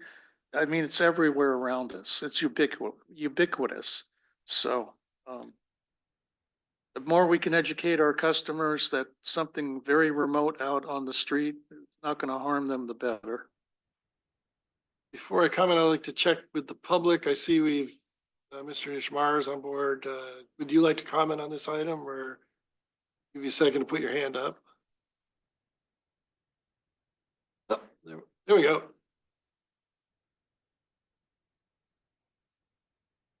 Adam, unmuted. Well, if I'm going to be invited to speak, I might as well. Thank you, President Gunther. I think Director Sethy has put it very, very well. You know, Silicon Valley, place that we live in, is completely filled with RF radiation. The incremental add from the AMI system is literally in the noise. And the fact that it's out on the street, you know, means that the radiation levels inside a house from that unit are really negligible and would really have no impact. So I'm with Directors Akbari and Huang and the fact that the full cost of any opt-out should inure to those that are asking for it. And as fewer and fewer people do opt out, you know, the cost needs to increase to those that are holdouts, right? Because as I can't remember if it was Director Huang or Director Akbari, it's not fair to the rest of the ratepayers, you know, who have paid into AMI, right? I mean, that was a capital expenditure of the district, and part of our rate structure reflects the cost of AMI, and so it's not fair to those that are paying back for AMI to service those who, for I'll just say dubious scientific reasons, are acting to opt out because of radio transmission or radio frequency radiation. So totally in support. Thank you. Thank you. And I'll finish it off then. I'm perfectly fine with it. Not terribly surprised it is as high as it is. In fact, in some ways, I'm surprised it's as low as it is. But the best part is it's available. We're not forcing this on them. They want to pay for it, but that's the cost. We have to go out and read their meter. Sorry, we have to set up their count a little differently. I'm sorry, this is the cost. You have a choice. And I agree with the other speakers about the the EMF and everything. We're good. I appreciate all the staff's efforts and I am very happy we have a opt-out plan. I noticed there seem to be a couple here that don't. I think they should. But I also think that anybody who opts out should pay for it. Fine. Okay, with that, no further comments, then we have a motion. I'll make the motion. Second. We have a motion and a second. The secretary call the roll. Directors Huang, Aye. Sethy, Aye. Weed, Aye. Akbari, Aye. and Gunther. Aye. Moving on to reports. Staff reports. Yeah, so staff wasn't planning on calling out any particular report, highlighting anything in particular, but we're certainly available to answer any questions on both the board committee reports and also the operational reports.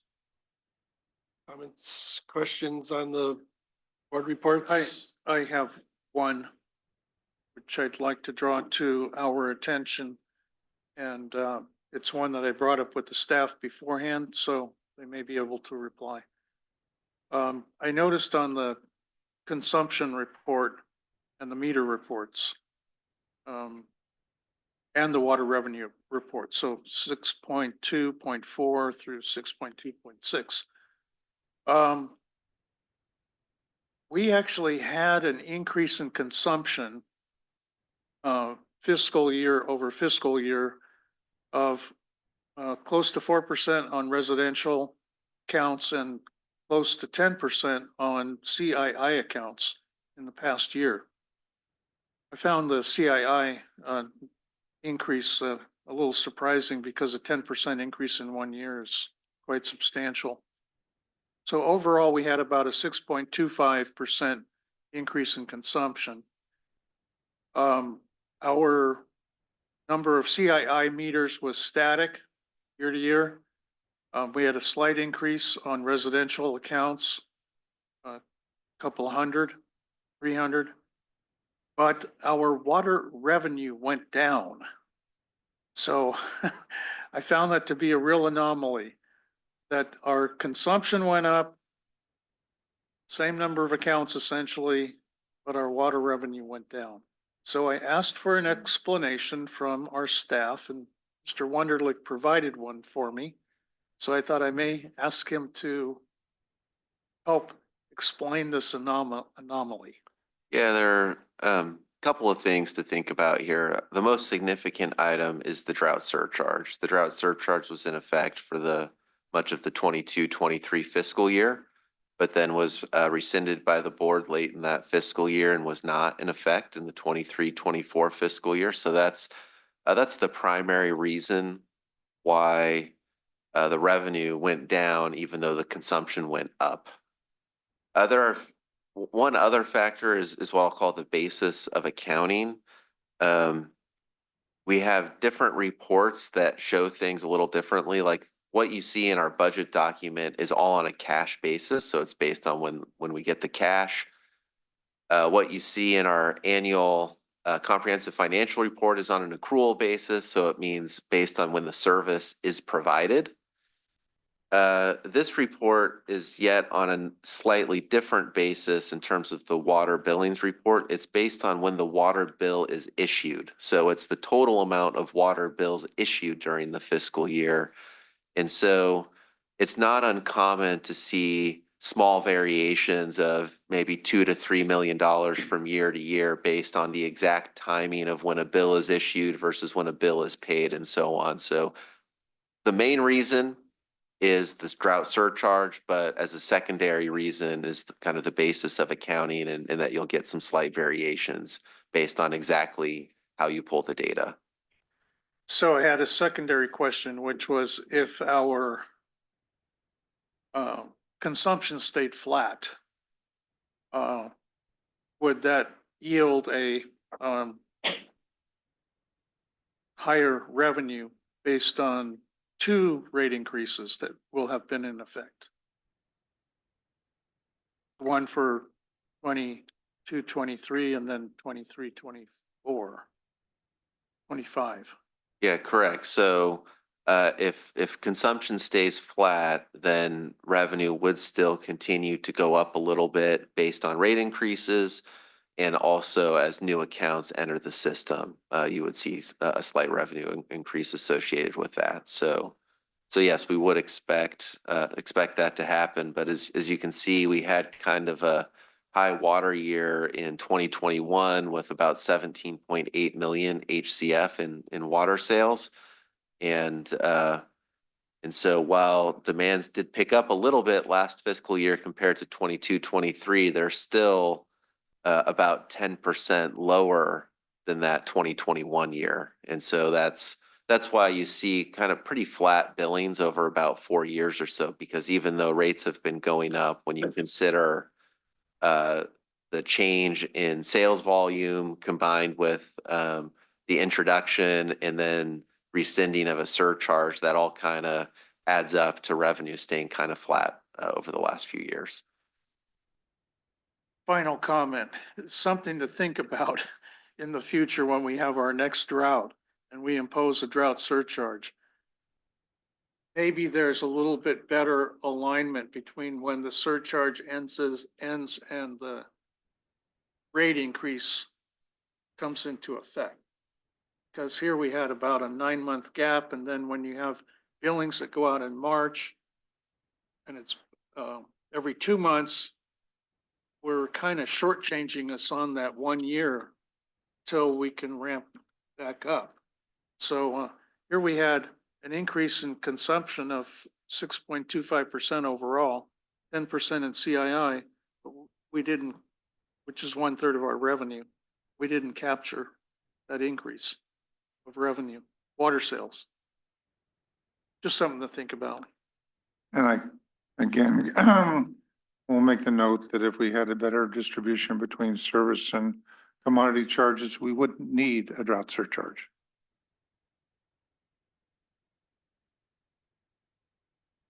Okay.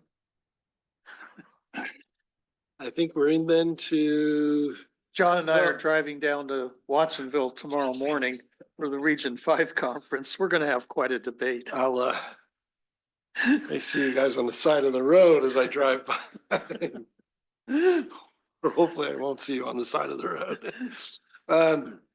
It's a chance to learn from one another. I'm gonna poll the board real quick. It's 20 to 8. We do have. We have a hand up. Oh, yeah. yes. Thank you, Mr. President Gunther. Since we were talking about 6.2, I thought I'd do my obligatory commentary on 6.2.10, which is our distribution system hardness map. I actually noticed it's a little bit different than usual. The water coming out of TP2 seems to be considerably softer than normal, which means that the southern 2/3 of the district is actually getting quite soft water, which is a little bit unusual for this time of the year. But I do note that the hardness in the northern third of the district is, it's below 150, but not that much below. So be nice if we can get a little bit better distribution or mixing so that all of us can get the benefits of the soft water. That's it. Thanks. Thank you. I'm a happy customer.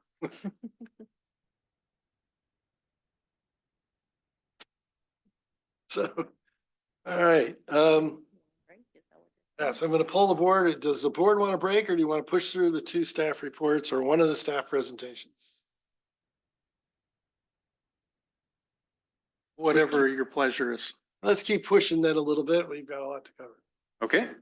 Well, we are ready to keep pushing. Item 6.3.1 is a presentation about our participation in the Center for Water Security and Cooperation Fellowship Program and preliminary approach to a district affordability and access plan. And this is important stuff. We've talked about the need to more formally incorporate objectives related to affordability in a number of our sort of long-term planning efforts. And Megan Marino and Ethan Birch have participated and are participating in this program, which is, well, maybe I should let others actually introduce the topic, but I'm really happy that we're able to bring this presentation to the board this evening and kind of take a deeper dive into this issue. So I think Ms. Heidiss would like to kick us off. No, I think I'm Mr. sorry. Wonderlick's gonna kick this Mr. one off. Wonderlick would like to, somebody's gonna kick us off. Yeah, so just by way of general introduction as we enter into this topic, first is that this is the first, and what I'm sure will be multiple discussions with the board about this. Nothing that's presented or identified tonight should be construed as a staff recommendation. We are just putting some ideas out there to encourage discussion and begin to receive board feedback on these topics. So again, there's kind of some academic frameworks presented, but nothing should be viewed as a specific staff recommendation. We'd love to hear your feedback and get your direction as we continue to engage in this effort. And then the second item is that, you know, one of the kind of pillars of affordability is will be discussed later on does have to do with rate structure. But I would encourage the board to forgo any detailed discussion of rate structures. We do have a workshop planned for 2 weeks from today that will be specifically designed to talk about that in great detail. And so I would encourage any detailed discussion of that topic to be deferred to that workshop, where it's also, I think, clear for the public in 2 weeks that we'll be talking about rate structures than it may have been based on the title of this agenda item, even though it is mentioned in one of the slides within the presentation. So with those two general overviews, I will turn it over to Mr. Birch and Ms. Marina to lead us through the presentation.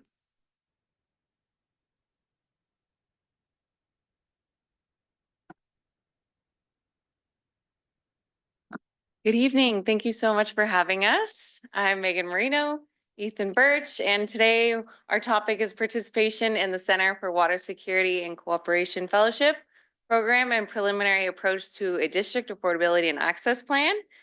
So tonight's agenda is really just an introduction of the development of the affordability and access plan for ACWD and the participation in the Water Utility Leadership Fellowship.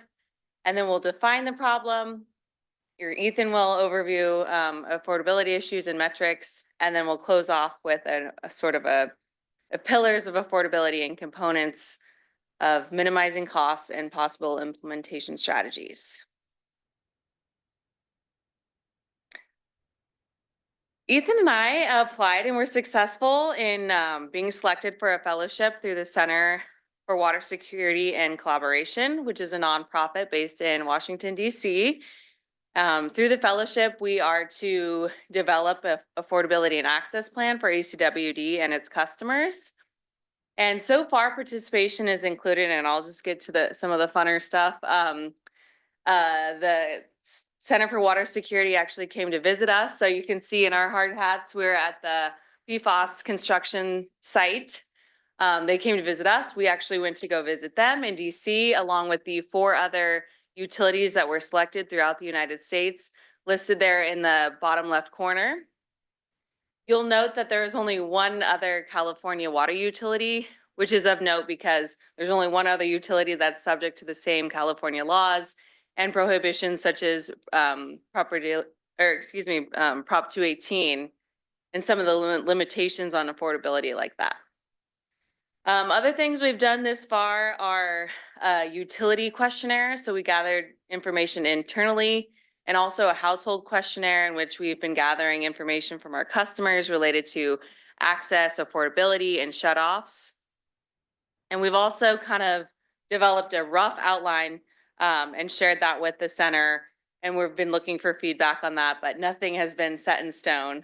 So tonight is really just, as was stated, a preliminary discussion, but specific elements will come back and be looking for feedback on.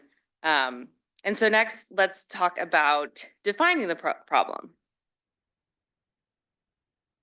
So as Mr. Wunderlich mentioned, a lot of what we're talking about tonight is generally a framework for understanding the concept of water affordability. And one of the most critical elements of understanding water affordability is starting at the foundational issue that we at the district, the state of California, believe that water is a human right.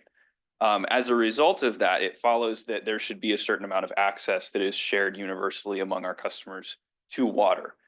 However, there are financial barriers for a certain number of customers to receiving water. So generally speaking, we're going to zoom out. Nearly a third of Californians live in or near poverty.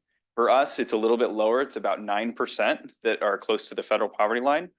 In 2022, about 1 in 10 households in California were behind on their water payments. For us, again, the number's a little bit lower. It's about 1 in 50 customers that were behind on their water payments. However, across the board, this is California, this is the rest of the country, but just in general, water rates are going up significantly over the period between 1996 and 2018. The average price of water increased by almost 2 times as fast as the consumer price index. So since 2018, it's been another double-digit increase in the average price of water. So generally across the board, the cost of water is significantly rising. May I ask a quick question? Sure. Is that inflation increase across the nation? Because I thought it was higher for California. I thought it was closer to like 6 or 7%. So this is nationally. Yeah, these numbers here are national. Yeah, I think it's higher for California on an annualized rate. So in order to really figure out what it means to have affordability, what it means to have affordable water, we have to set some parameters. We have to decide what do we mean when we say affordability specifically with regard to water. And there's a bunch of different standards and a bunch of different metrics out there. US EPA has used 2.5% of area median income. The Water Board uses 1.5% of area median income. Generally speaking, most researchers suggest that between 3 and 5% of income on water and wastewater combined is the threshold for affordability. Other metrics that are used, and this one specifically is used by a scholar whose work we're going to cite a couple of times throughout this presentation, but 8 hours at minimum wage per month for water and wastewater, which just sort of distills it to say for a class of people who are generally considered the working poor, can they pay for water in a day? So there's a variety of metrics, and the definitions here, that is probably one of the most important policy decisions that will have to be made in order to institute an affordability policy for us as a district to say, where is the threshold? Where do we draw the line for our customers? And what that means is we have to be a little more specific. So let's zoom in a little bit and say that, we're talking about basic human needs when we say affordability. We're talking about the amount of water you need for health and sanitation. And it's not just us, it's everyone. This is a industry-wide problem, and the whole industry is talking about solutions. But for our customers specifically, let's look at some numbers. So the area median income in our 3 cities shown at the top here. The next bar down is 50% of that. That is what City of Fremont Housing Department considers very low income. 25% of the area median income is considered extremely low income. And then the federal poverty level is about half of that. So we've got multiple thresholds here that we can look at and say, there's a bunch of customers that fit into each of these categories. Well, if you take those percentages of area median income and then you apply them to our average bill you apply our average bill as a percentage of that, this is what that looks like. So the blue bar is the city of Fremont, the red bar or the orange bar is the city of Newark, gray bar is the city of Union City based on those incomes shown in the previous table. And then these are the bills as a percentage of that area median income. So just to reiterate, that US EPA threshold is the 2.5%. All of these are below that, right? So if we are going by those standards, our rates are already falling into this category. So if we were to stop there, we could say, okay, our rates are affordable, but then there's another group of customers that get left out of that. So within the service territory, we've got, there's about 45,000 customers with incomes below, or sorry, not customers, but residents with incomes below $50,000 a year. So all of these customers fall into that extremely low income segment. So these are all people who on the previous slide would be, you know, at or above that 2.5% threshold, as shown in the chart on the far right. And these are the customers that we have participating in our Help on Tap program, by the way. You know, when we process applications, we regularly see these incomes come across the table. So there's a sizable group of customers within our customer base who are operating in this space. So totally outside of when we look at that median income of $170,000 a year. This is it's a different world. So as we work through this process and think about how we want to build an affordability policy and who we want that policy to include, it's important to remember that there is a really large group of customers that just fall so far below those lines that we might normally look at. And so we need to be thinking too about how best to assist those customers and what we can do to make sure they're not left out of the conversation. I have a quick comment here. So on that slide you're showing, we're talking about number of persons rather than number of households or connections. And so we've got about 87,000 connections, of which maybe 65,000 are households. And then there's more than one person per household on average. So really, I would like to know what it is on an account basis, connection basis, especially when we're talking about the residential customers. Just something to think about. And we'll allude to that a little bit later as well. But one of the difficulties there is a significant portion of these 45,000 people are going to be living in master metered units as well. So when we drill down to this level of data, there's a certain ambiguity that kind of crops up because we don't know exactly the living situation of all of these people. So it's not so much to say that these 45,000 people are directly a huge percentage of our customers. It's just to say that these people do exist within the confines of a very high income service territory. Out of a population of 350,000 or 60,000 people. So just to kind of recap, the proportion of Tri-City residents living in or near poverty is far lower than the state average. Most of our customers are not behind on their water bill, and some percentage of customers living in or near poverty are not direct customers of the district. To your point, Director Sethy, identifying low-income indirect customers is a challenge. This is something also that is not just a problem for us, but it's a problem for other agencies as well. Dealing with affordability issues for folks who don't have a direct relationship with us is an ongoing challenge that we continue to try to solve for. But even though the number of low-income customers that fall into that, really low-income bucket is relatively low, our actions and policies can still have a positive impact on those people who do drink our water. So as we work through this process, we want to make sure that we are at least considering their needs as well. So what can be done? We really wanted to take a fresh look at this and start with the research that's already been done in this area. One of the leading researchers is Manny Triodoro. He's a professor out of the University of Wisconsin-Madison, and he's actually been published just recently in the September issue of the AWWA journal. He's studied this for years, and he writes specifically for utilities. So this is sort of theory, and he writes about 5 pillars of affordability: quality, efficiency, rate design, income qualified assistance, and delinquency management. And so we'll go through each of these, and each of these will have some examples in blue boxes. And these are in no way endorsed or some of the ideas that we'll be proposing later.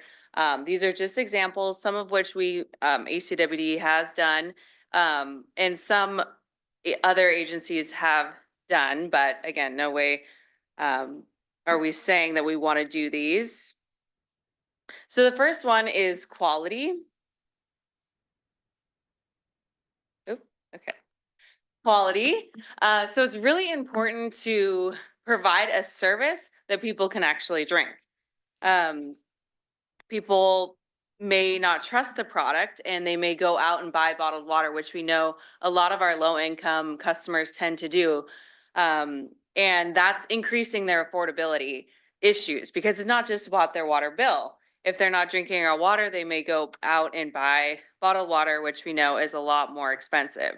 So it's about building that trust with the customer and making sure that we're selling a product that has high quality. So ways to implement this pillar are really educating the public about the quality and the value of tap water.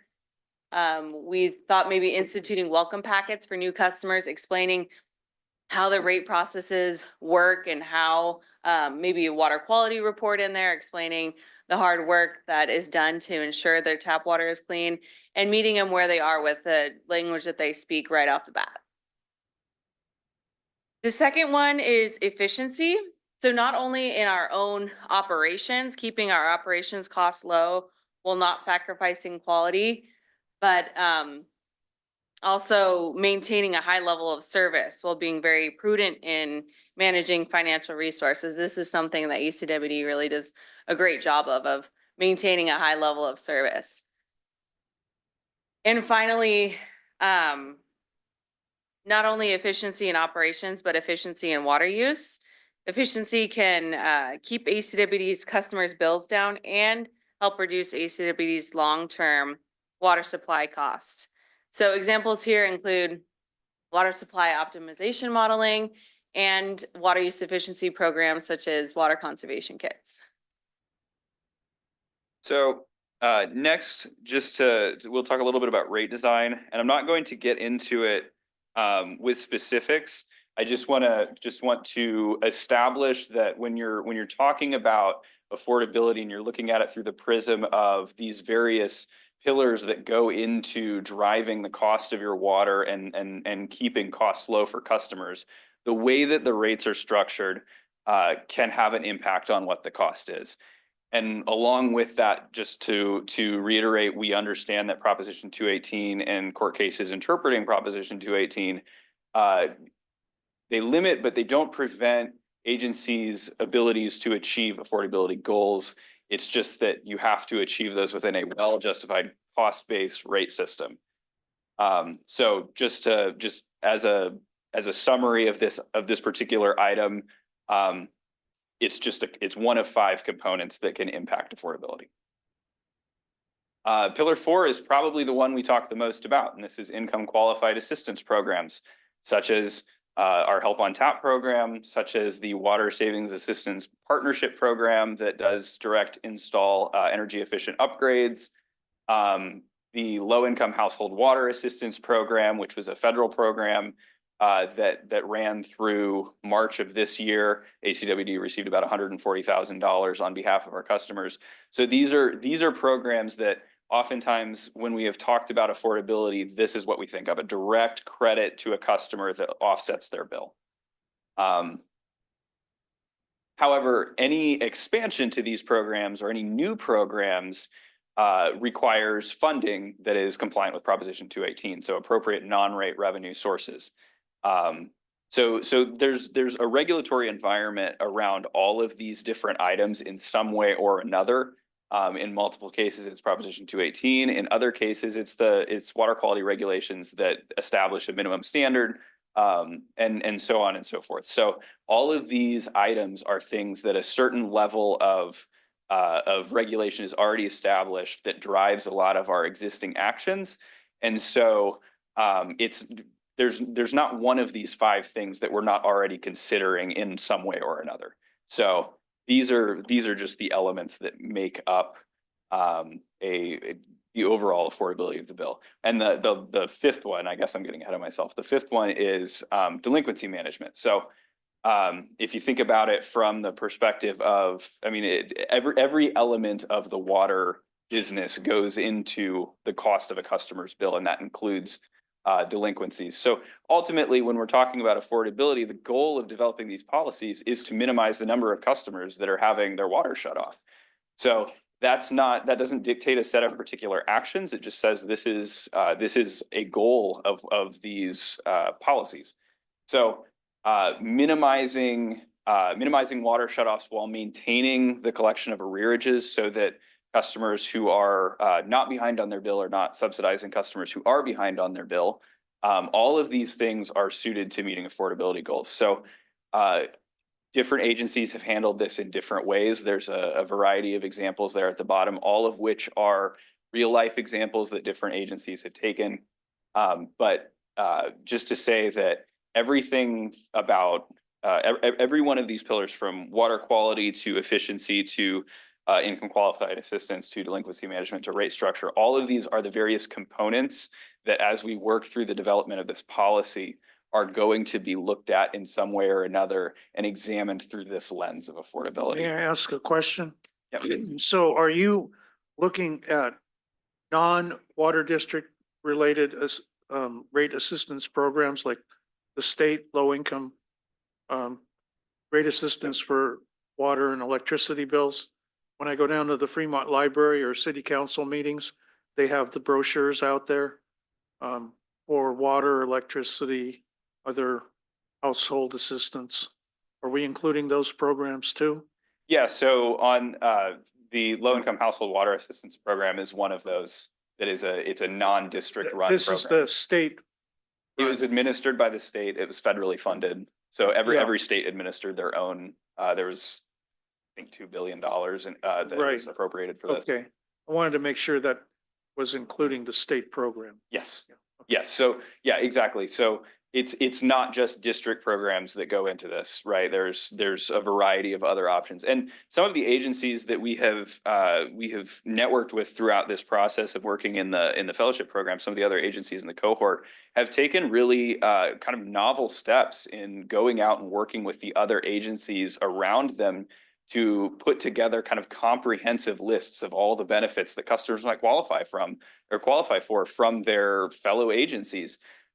So there's a lot of different approaches that can be taken when it comes to making sure we're meeting the needs of our customers. And we recognize that a customer's water bill is just one of many things that they have to pay. Well, So one thing I brought up with our general manager is that when I see these brochures out, they're not in the most common languages in our community, aside from English. And we need to make sure that they're in Spanish and Hindi and Chinese languages, Tagalog, so that we get the program exposed to more people that are non-native speaking. So we do, our help on tap materials are translated into our 8 most common languages. And we are, working towards incorporating additional languages as well. So. Yeah, and I would say, to your point, one of the areas of the plan we envision is like a whole partnership section and collaborations, because one thing is that we know that people, sorry, I know we're throwing a lot at you, but so we have the 5 pillars, but there's more. There's additional consideration. So we know that when people come to us struggling with their water bill, they're not just struggling with their water bill. There's often more, but guess what? That's the only thing we have control over, right? So we can partner with people and share services and make sure that they're receiving wraparound services. And so we do want to make sure that they're meeting them in their correct language and aware of energy saving programs as well, right? So we hear you on that. And we know that not all residents are directly our customers, but they drink our water. So we care about them too, right? So how are we going to ensure that renters and all of those people are served and are making sure that those are not overpaying for their water, right? And then without modifications to Prop 218 funding to tackle these issues, you know, how can we be more creative and find funding sources that are Prop 218 compliant to get more programs off the ground, not just the ones we have? And then finally, one of the additional considerations is just that water use efficiency and affordability are inextricably linked. And so assisting customers not only on the financial side, but with water use efficiency has to be part of the solution. So with that, our next steps are really just to gather community feedback. We've already been hearing a ton of customers receiving our survey. It's been really fun to talk to some of the community and learn more about that. We're also looking for feedback on our first draft of our outline. We're looking forward to hearing back from you all. And then we'll work with our internal stakeholders to come up with a plan and then routinely come back and check in and make sure that what we're putting into the plan is vetted and fully supported by all directors and the team. With that, we'll take any questions. Thank you so much. Well, I went to the website for the center and I find their location very attractive, just 2 blocks from the White House. So if there's any chance for an honorary fellowship at some point for a director, I wouldn't mind making a trip out there. Thank you. I prepared a 10-point memo, which hopefully they was shared with you and hopefully shared with other board members in the past on this issue. And I would encourage you to take a look at that. I heard the speaker from Wisconsin at the ACE 24 conference in Southern California earlier this year. And he questioned the cost effectiveness of the individual programs. It just said the cost benefit for, particularly given the low cost of value of the water, was suspect. And that was almost universal. So our help on, that would include our help on tap program. The concept, but there are elements, hopefully we can do it. There's the group that you're dealing with, the University of Pennsylvania. I've heard presentations from from Penn Water. It was an East Coast bureaucratic approach based on census data and it was, I think, somewhat replicated by DC Water. It's a different mindset, big data, how to approach the problem. I encourage you to review the 10 items I came up with, one of which was a 0 tier where you don't charge anyone for the base use of water. On the commodity side, you charge the appropriate amount of the service charge to the property owner so that you reduce the cost of the bill to about 1/5 that the actual consumer pays. Then you can afford a 0 tier. So there are some options out there that do not require a lot of staff work, do not require extraordinary outreach, do not require an enhanced staff. Thank you. If I may add. So I spearheaded an effort in the prior 2 years in Aqua to take a look at putting the service charge on the property tax bill. And I felt it was a really important initiative that we went through on the local government committee, and it actually turned out to be a multi-committee effort. So we had people from the legal team and the legislative team, other resources that were brought to bear on the topic. And I think the number one thing that we all learned out of the effort, and we produced a brochure, I can pass it along for all the Aqua members, was that building on what Director Weed is saying, the more that we can put the service charge on property tax bill for the owners of property and bill people for the consumption charge, everybody is much better off, especially renters. And even in our own community, about 1 out of, I think it's 1 out of 8 homes, 12% of the homes in our service area are residential properties that are rented out. That's a substantial amount. You know, the 12%, 1 out of 8. And that means that we can be providing relief to a lot of those renters as well. And so I hope you'll take that into account. And it's another good reason to try to shift the property tax onto the owner of the property. Both the under delinquency, both the service charge and the commodity charge can be put on the property tax bill, which gets paid. It eliminates referrals to collection agencies. I think we need to be careful and knock it off subject. Those are in the finance workshop issues. It essentially requires a majority vote of the board to expand that. Thank you. First of all, excellent presentation. Especially, you know, you guys provided a lot of detail and data in the early slides on where folks across the Tri-City area fall within the different income bands, which I think is very helpful for us to understand where our customers currently stand. Obviously, I have a lot of thoughts. Affordability is top of mind in a lot of the decisions we make, but I'll focus just on a couple of things. Number one, on the quality pillar that you guys mentioned. I actually didn't totally appreciate this until really kind of post-COVID, how many folks across our district don't necessarily trust tap water and regularly purchase bottled water or are paying for some kind of services that deliver water to their house.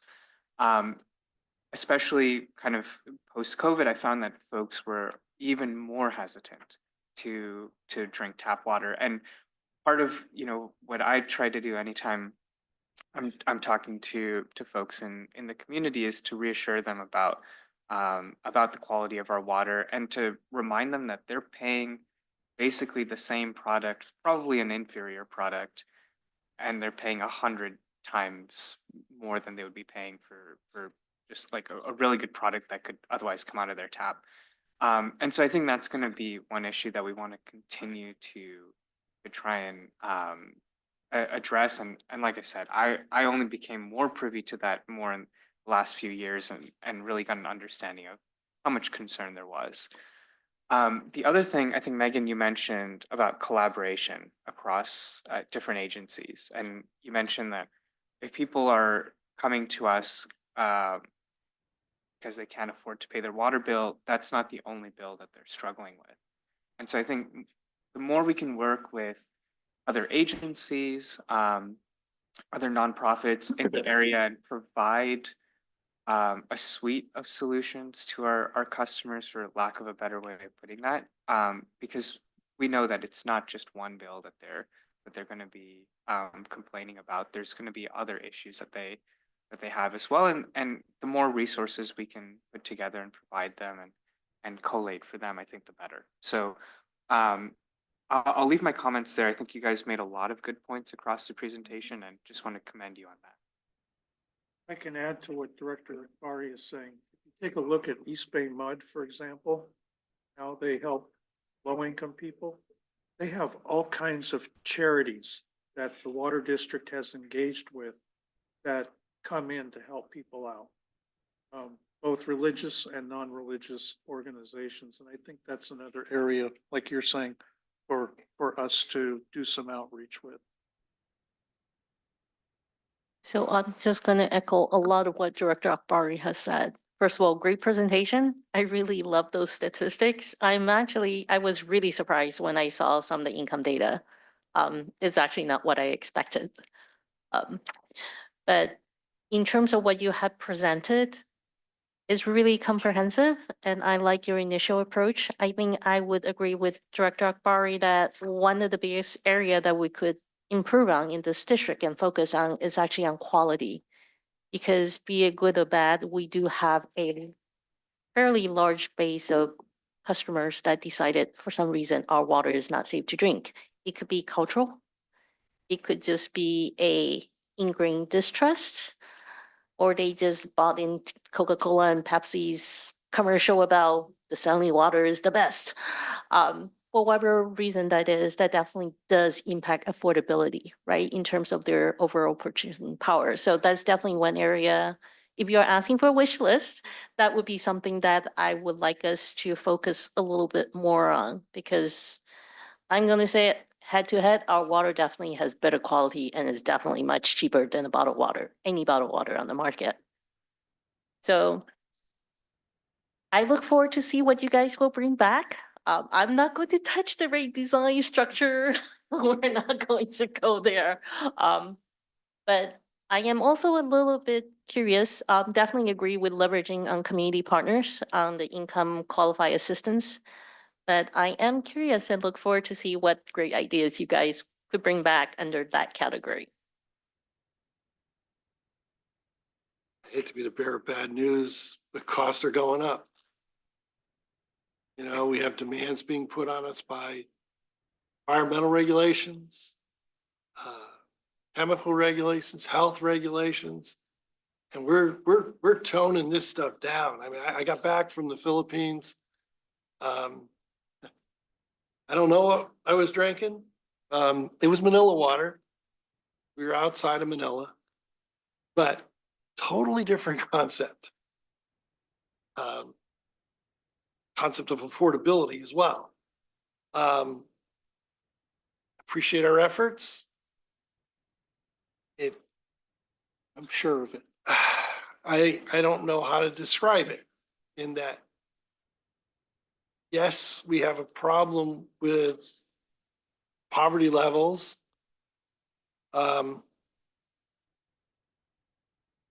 It's reality is it's nothing compared to stuff you'll see. It's great that we even think about it. It's great that we even do it. It doesn't happen over there. And these are where a lot of our ratepayers are coming from. The homelands where they came from, and yet they drink bottled water over here. I don't get it, you know, but I do get it though. Because bottled water industry does a really good job of making us look bad. So appreciate your efforts. Good luck. It's going to get harder. We need it though. We do need it. And we have it's a small percentage of our population, but you know what? They need help. So welcome to Ideas. Thank you for your report. Well done. Yeah. Check for Mr. Nishimara still hanging in there. Public comments?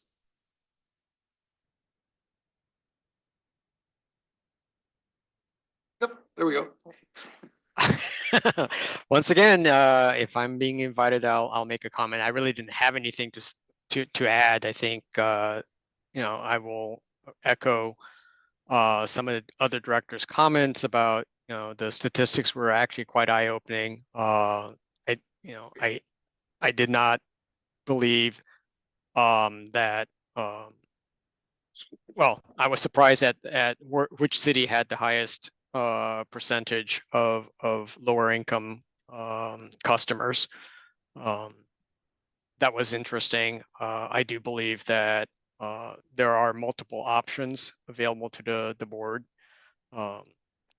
while maintaining compliance with Prop 218. So I think this is a topic that will deserve further discussion. And I expect a healthy debate at the next rate structure discussion that's coming up in a couple of weeks.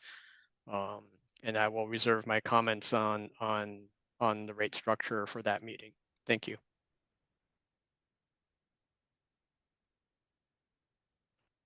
Okay. Thank you. That's it, right? Move on then. That's it for that item. That's right. We do have one other staff presentation. And we can jump right into it. Fire away. Can I just ask how long we expect it will? I would say on the order of 20 to 30 minutes. We still have goods. Yep, go for it. Let's go for it. Let's go for it. All right. I've been through the presentation. I think we can do this fairly quickly. 15 minutes. All right. Ouch, you're on. Director Sethy just threw down the gauntlet. So we'll get going. I'll just toss it right to Mr. Nizer then. Actually, I'll go ahead and kick off this item. This is a prelude of sorts to our water supply master plan phase 2 that we just talked about approving earlier.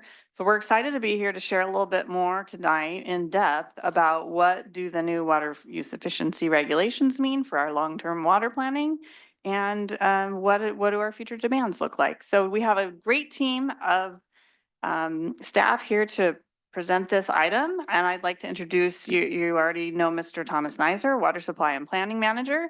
And also we have Megan Moreno, who you just heard from, our Water Use Efficiency Specialist, also presenting on this item, and Russell Perry, our Water Resources Systems Analyst. So I will turn it over to Mr. Nizer to get the team kicked off.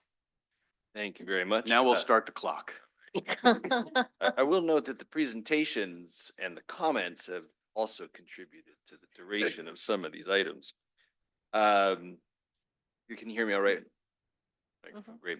I'm going to just start with a high-level overview of what we're here to talk about. First, this is a little bit complicated. We basically have 3 subjects rolled into one presentation because it's just a big ball of twine, basically, but interrelated. The high-level overview of what this is tonight is to inform the board of something you know, which is that we have new urban water use efficiency objectives and finalized this year. We've been watching them progress for over half decade. And we're genuinely beginning a new era in California water management, at least urban water management. The objectives are a challenge for us. Our current forecasting methodology shows that we will not be meeting those objectives. And we also need to develop a water demand forecast to support both our urban water management plan, which comes out, we start working on next year, as well as our water resources master plan. So all of those 3 topics are going to come here together tonight. So with that brief overview, sorry, go back one. So as a reminder, in 2021, in our last urban water management plan, we used a new demand forecasting methodology using a decision support model. And we incorporated that into our water efficiency master plan. And in a board workshop in 2019, the board selected a specific package of conservation measures, strategy B. We're going to use that term all night. And the reason we did that forecast at that time was in anticipation of these regulations. So to hint at the complications, we have a water conservation specialist and a data scientist analyst here to do our demand forecasting now. We've upped the bar just a little bit. In 2021, we needed to go with a demand measures-based forecasting methodology so that we could be prepared to deal with these emerging regulations. 2024, present year, these urban objectives have been finalized. And at present, we know that our water demand forecast, which is based on that strategy B from 2021, shows that we will not be able to comply with the state regs starting in the year 2035. The district must develop planning assumptions for those objectives so that a forecast can be created for our water supply planning needs. Slide, please. So the purpose of this tonight is to update the board on the state of those new regs, and we're going to have a couple people presenting different elements. We want to confirm previous message we've received from the board about direction for staff that the district will do what it needs to meet these water use efficiency objectives. We don't want to take it for granted that that is the direction of the board until you've actually seen the regs in effect and what we're talking about as far as additional conservation. But we do also want to present a urban water use objective based water demand forecast for your consideration tonight, and then we can discuss what that would mean in application. So with that, start with the water demand forecast. Yeah, so we'll start with building up sort of our baseline forecast, which is that strategy B starting out 2024. So a little bit of an introduction to that. It's a modeled decision support system that is compiled by Madaus Water Management, our consultant. It produces a few different products. One is base demand growth that comes from the population, housing, and job growth expectations. And then it layers in water demand reduction from building code compliant fixture changes, which we will refer to kind of as plumbing code demand reduction. That's replacements from repairs, also in new construction. And then it incorporates the water use efficiency efforts via the strategy B components. So there's the baseline demand, then it's curbed by plumbing code, and then active conservation measures. I'm going to hand over to Thomas for a quick review. Here. I thought it would be important to start with this old graphic. This was from our 2019 our 2019 water resources planning workshops that we did. This is a graphic reflecting the assumptions for forecasting that were used in the last urban plan. I want to run through these real quick because these are the basis of what we're moving forward with. It's a little convoluted, and if we can just digest this real quick, we can get through the other material a little bit easier. So this is review, but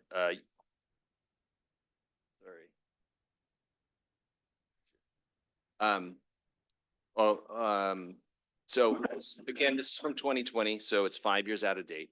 But at that time, we were working with projections for the basis of our forecasting. We want to have a forecast that takes us through the build out level for the service area. At that time, we look on this graphic here, you'll notice, I'm going to shoot this laser right above Russ's. You got some protective eyewear? This green line here is a reflection of the housing growth rate that was expected from the Association of Bay Area Governments.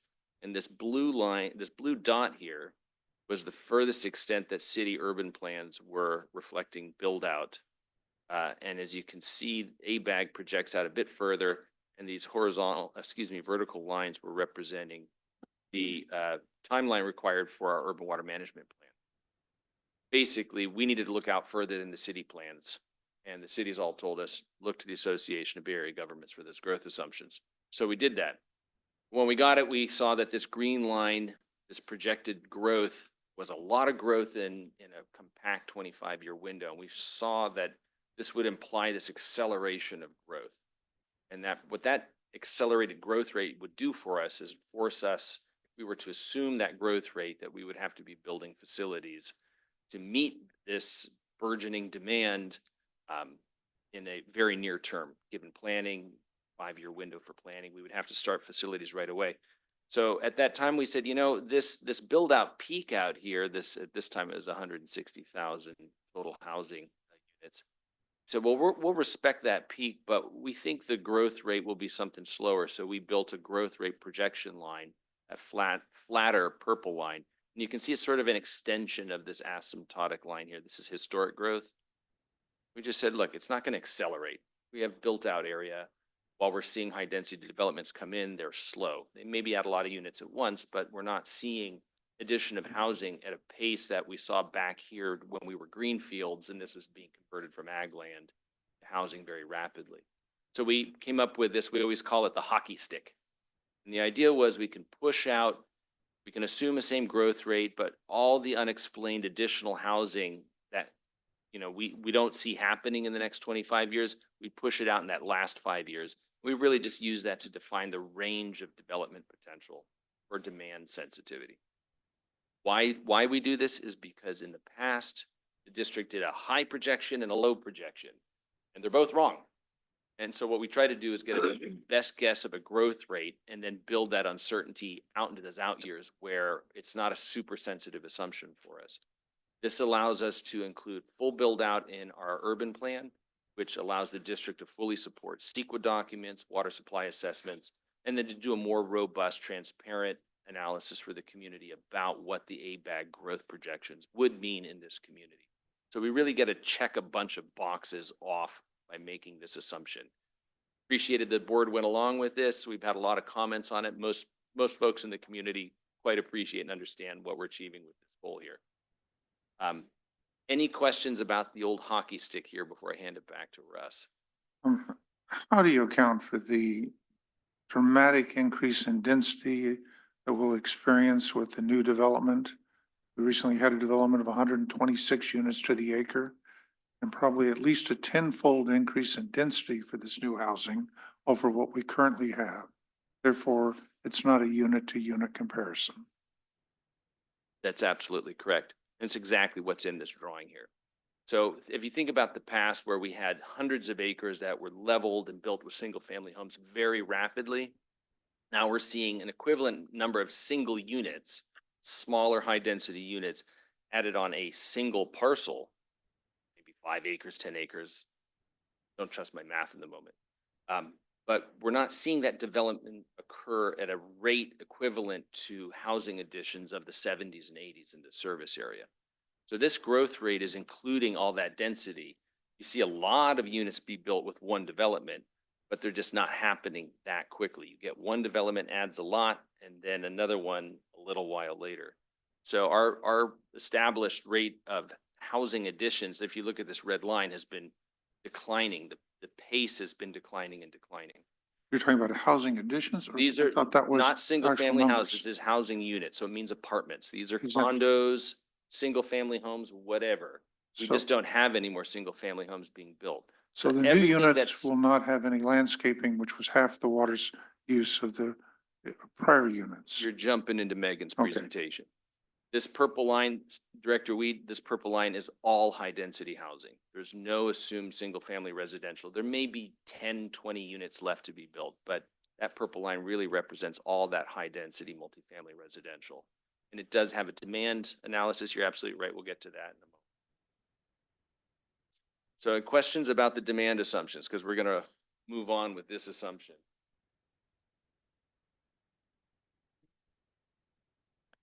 All right, so jumping into the basis of our new projection. The idea here is to carry forward strategy B, but we need to understand what our new situation is that we're building off of. I'll start with the chart here. Note that this isn't housing, this is population, but it's the same shape. What you have here is you have a solid line, which is our what we call the historic population, which is actuals through 2024. And then you have the projection going forward, and then that same kind of opening cone at the 20-year horizon. That's the UWMP horizon. We do our UWMP on a 25-year basis so that it's active all through those 5 years. And that's also the 25-year horizon is the Water Resources Master Plan, so it coincides. And that's where we place that peak of expected ABAG growth. So ABAG released their planned Bay Area 2050 plus, which is an adaptation to their plan 2050. That was the basis of the 2020 UWMP. The change was because of some population changes that happened shortly after 2020, where a number of people left the district and the Bay Area as a whole. And you can actually see it in our historic growth line, the solid line. And so the population growth here is really just taking our 2015 to 2020 trend of growth and carrying that forward. And that's the highest observed growth that we've had in recent years. And we are assuming that all that is high density residential and CII growth, although in this case it's population, so we're talking about the residents. So from that baseline then, you form a projection. And again, I'll start with the chart here. There's a few projections on here and some other stuff to explain. So the first is starting from the left, you have the historical demand. This is the observed demand as it's happened. And I shouldn't be saying demand here, it should be production. It's total water production, including water losses. And you can see in 2020, we made our UWMP projection, which is that gray dotted line that goes up and over and then opens into the cone ending at 2045. And then the blue line, which is our current projection based on that population we just showed. There are 2 drought periods highlighted in there, and you can see the production of water dropping in accordance.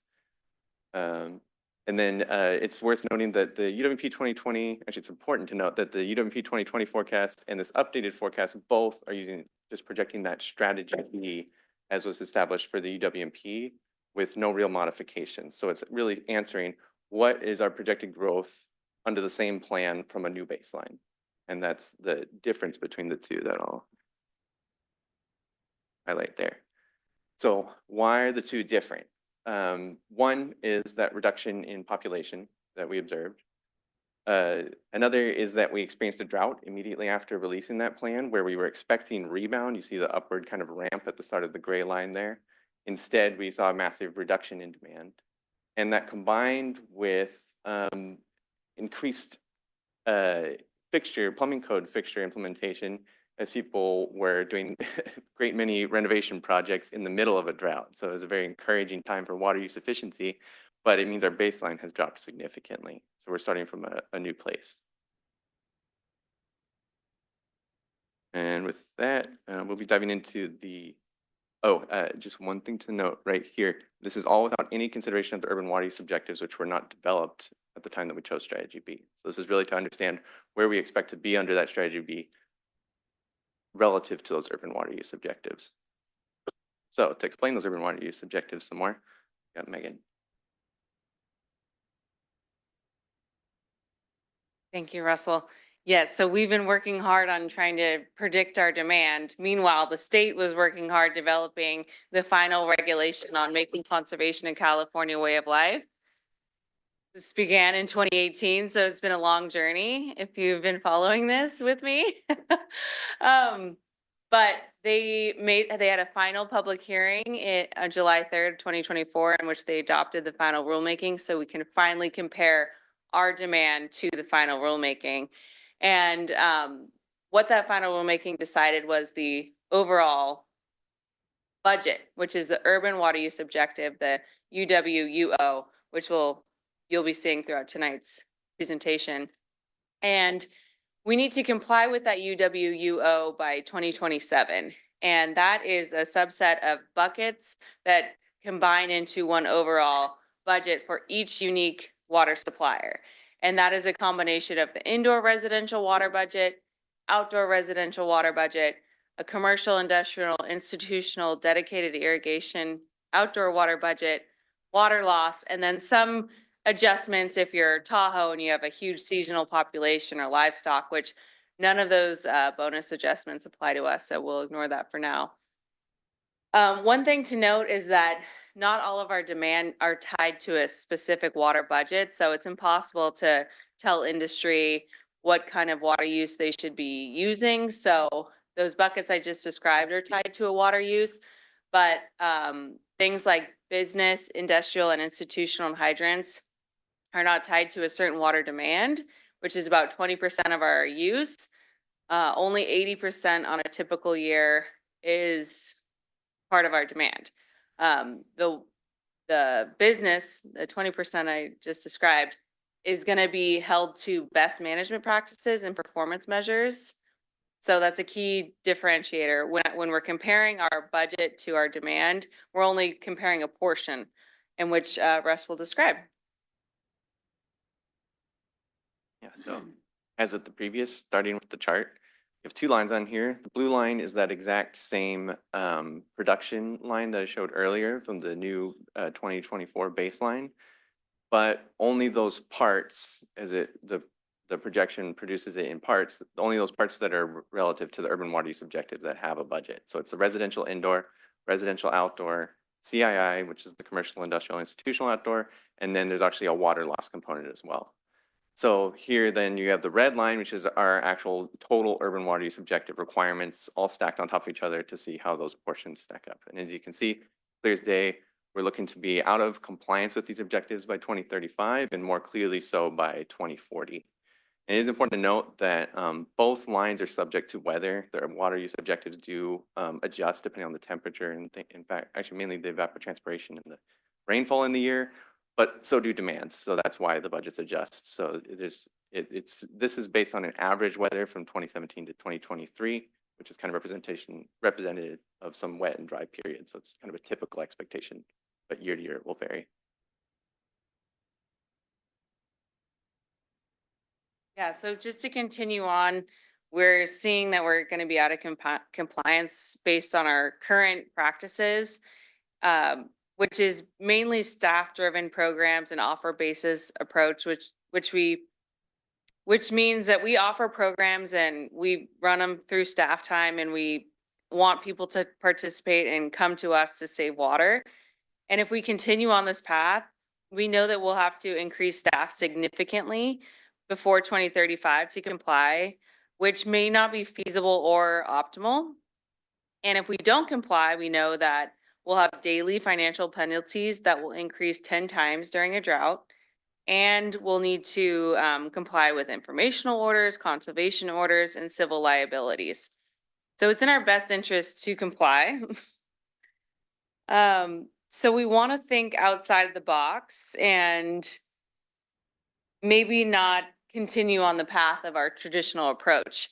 We want to look at measures we may not have been comfortable with in the past, looking at policy, working with the cities, enforcing code, not just your typical program offerings. And that is more looking at strategy C, things that we haven't touched yet. And so we'll also be looking at other savings from AMI legislation. The ban on non-functional turf may be huge to get us there.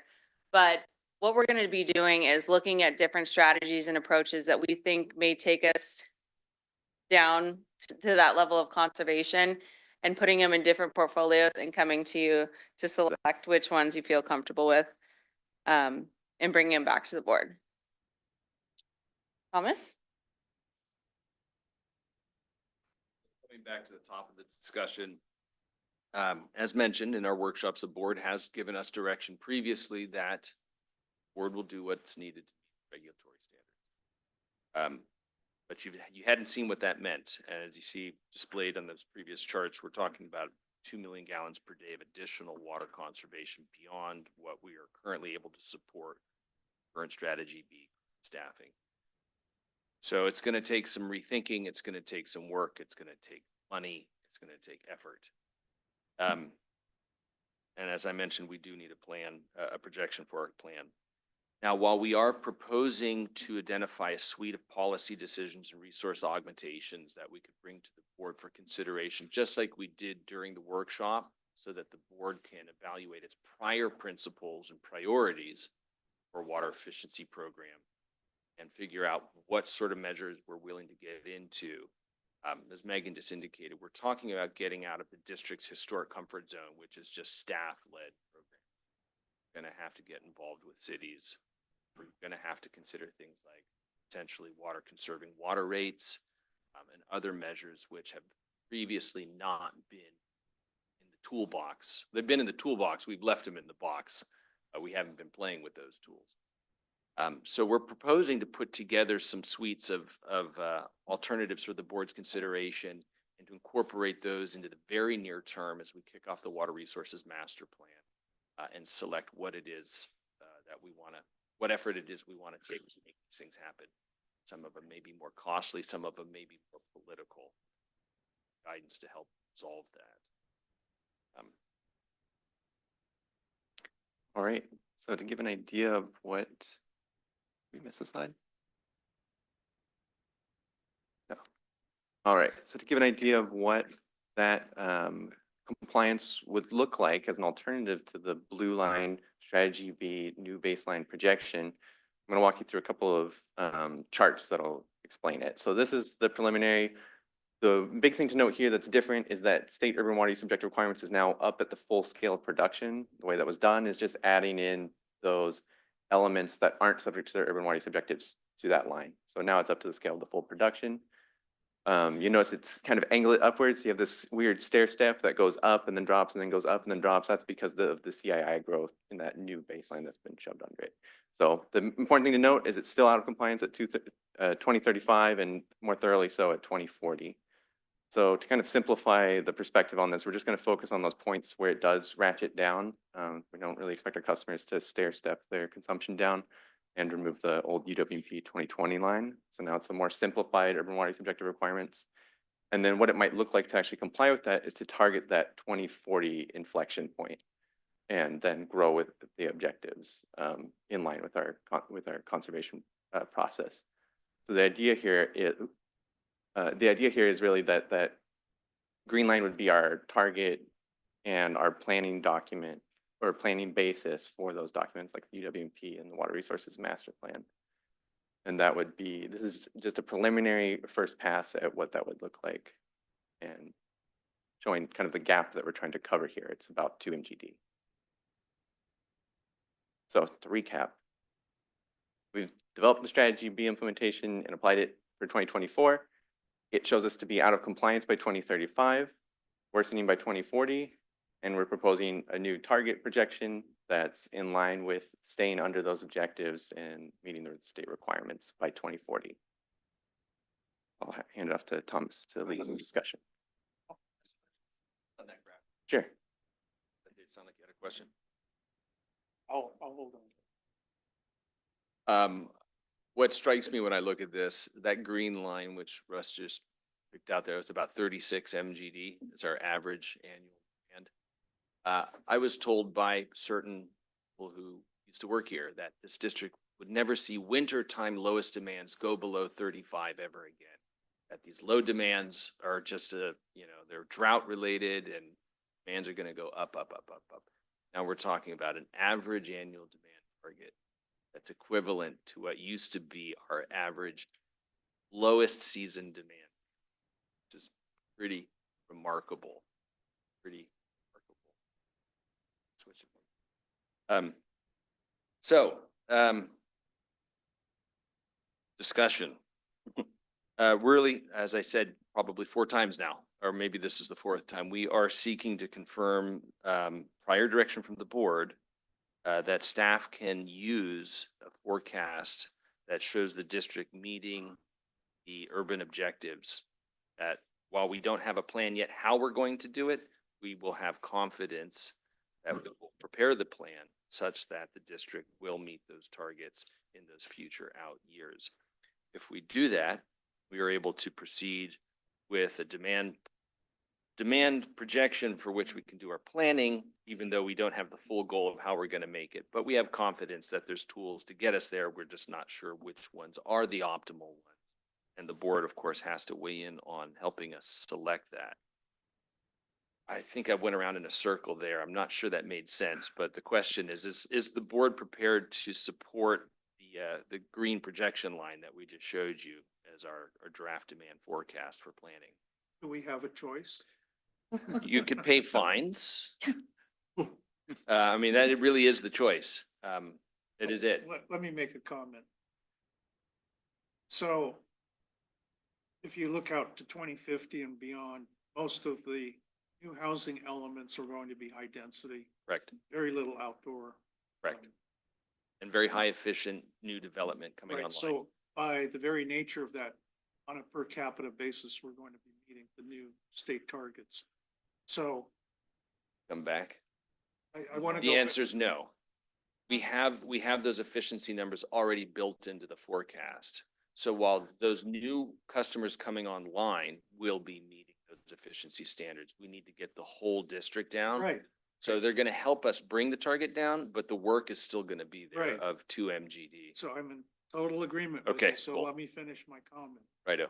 So I've already brought this up more than a year ago, and I hope we're working on it, where we need to attack the 40 to 60% of water usage that's for irrigation outdoors. And my proposal is that we go forward with a direct install program rather than waiting for customers to come to us. And so I identified a number of water districts that are already implementing this. Ed?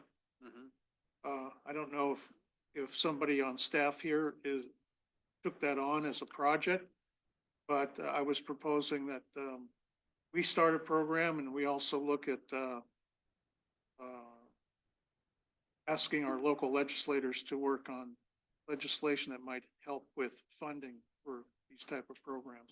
Yep, and we did do that, coordinated with our Assembly Member Lee's office. It was considered, it was decided this time around, it's not the right time, given the nature of the state's financial situation and so forth. I think that's still something that is a possibility, but we were really trying to focus on a statewide effort that we could, take advantage of and really promote. Yeah. So in the absence of state legislation, and I recognize Assemblyman Lee couldn't really move forward with it with budgetary problems that we're having. But long-term, I see that as a solution and needs to be proposed to DWR and or the State Water Board.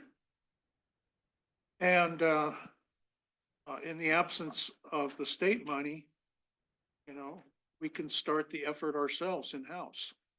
There's nothing that prevents us from doing that.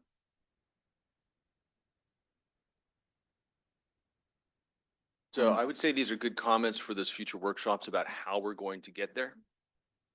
This is, you're already brainstorming of the solutions. We want to work those into a workshop. We want to bring some portfolios of options for the board to consider and show what each one of those measures can potentially do for us. Yeah, and I was at this recent California Data Collaborative with Russ and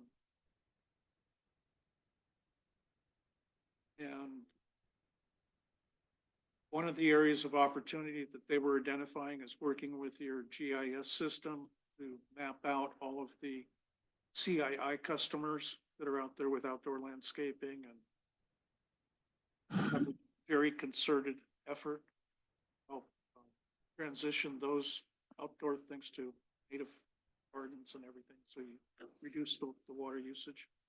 That's probably one of the easiest areas to go after right away. I will just add comment, just so you know, the place we're actually suffering is actually on the indoor use, believe it or not. And it doesn't, if you think about it, in 1995, this district chose to target outdoor water use because it shaves peak demand. Yeah. And what our analysis from our crack team over here found is we're actually doing really good on the outdoor side, but we're behind the curve on the indoor. We didn't do toilet replacements for the longer tenured board members know we avoided to do toilet replacements for 15, 20 years. Yeah. There's just a few areas where we didn't put our effort in and we're actually seeing it now. But this is bottom line accounting. We can, wherever we can get the savings, doesn't really matter. We just have a net target to get to. If we can find any sort of water use and reduce it. So we'll be looking at the most efficient measures. Well, one of the things I'm most proud of on the board during my tenure was serving on the Water Resources Committee and working with Laura and Stephanie to increase the allotment of dollars that went out to the CII customers, because we had it was limited, but the demand was much higher than what we could offer. And so for specific customers right here in our industrial areas, we were able to work with them to convert to drought tolerant gardening. And then I know we had a major initiative with Kaiser Hospital that I started. We had a number of meetings with them. And so I'm really proud when I go downtown and I can see that they've been converting all their lawns and over in Union City as well. And those are all initiatives that were, started in-house here from one of our committees. So I think there's a lot more opportunity out there.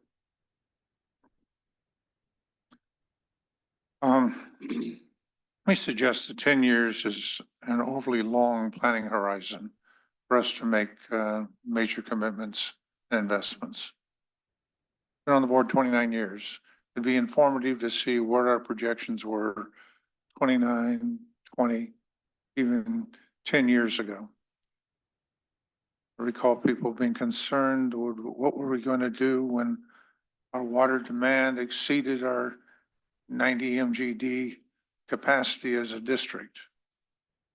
The need to do Mission San Jose because we need an additional 5 MGD of, so we spent $30 million on a foolhardy ultrafiltration effort at Mission San Jose. So it's a longer plan. Second thought, I was in the college board. We talked about the belly up principle. We're in relatively good standing as a district within the state of California. The community college, Ohlone College, was in relatively good standing. So when the state came up with these mandates and goals and directives, just sit back. There are going to be enough other districts going belly up before we do that they're going to adjust the standard. So the standard is not locked in. And the reality, when a number of other districts throughout the state fail, I understand our demand is hardening, but we're in relatively good shape.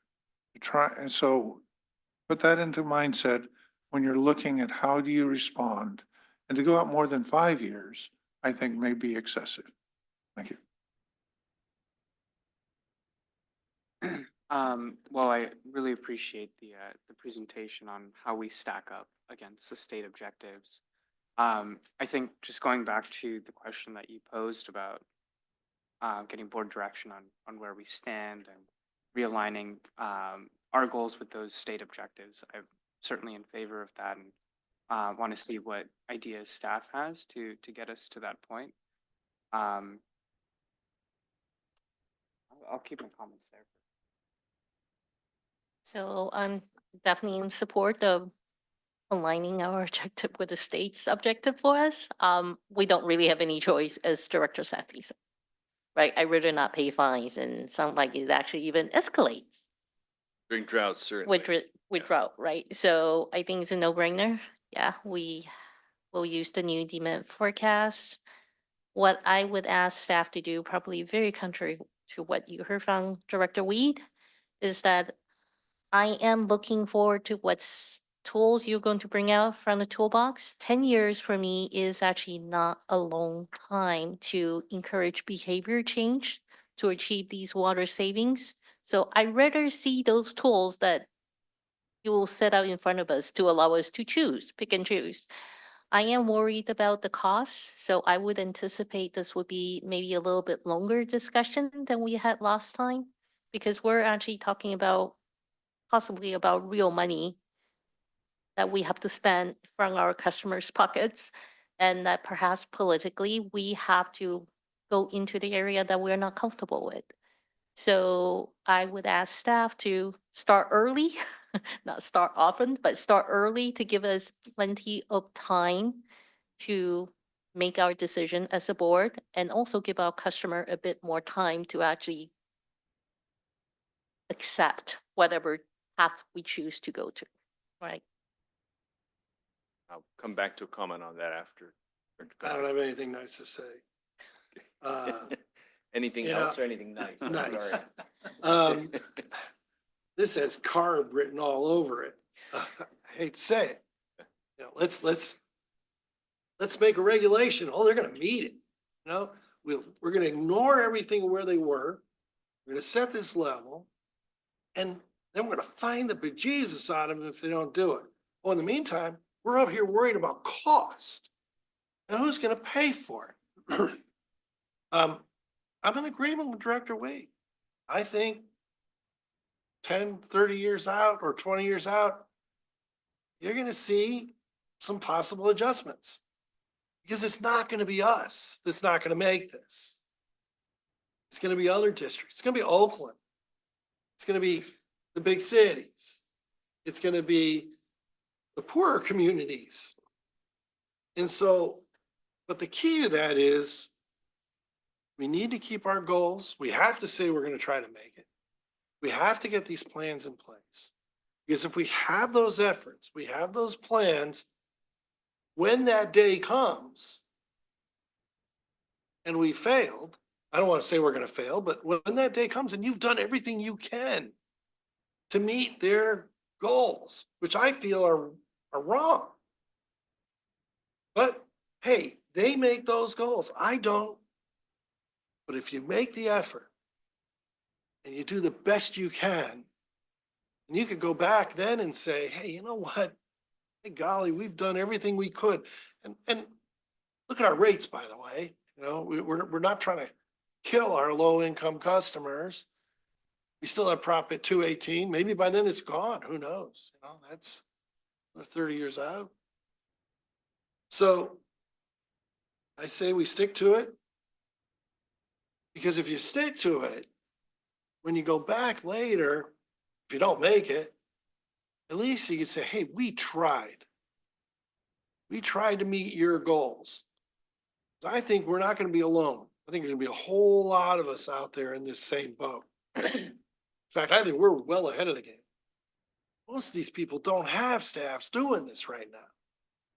You can't tell me the water districts out in the valley are doing this. In fact, they can't even figure out how they're going to get water, let alone of any quality.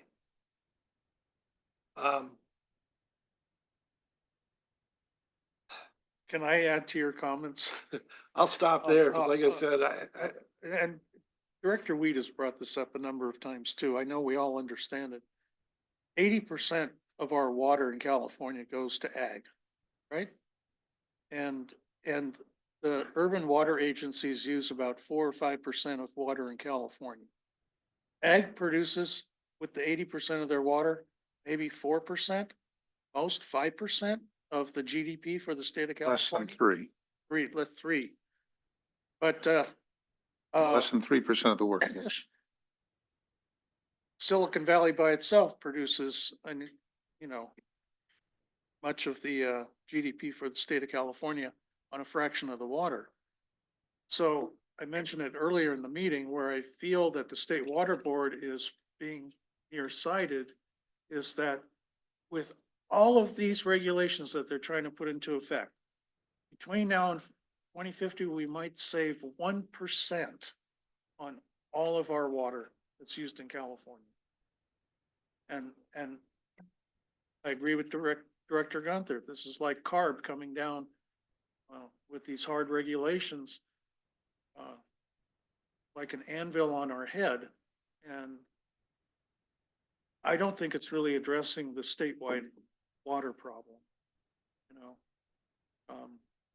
So much of our water is going into the production of nuts and certain fruits that are exported, and we're using a lot of water to raise alfalfa that gets shipped overseas too.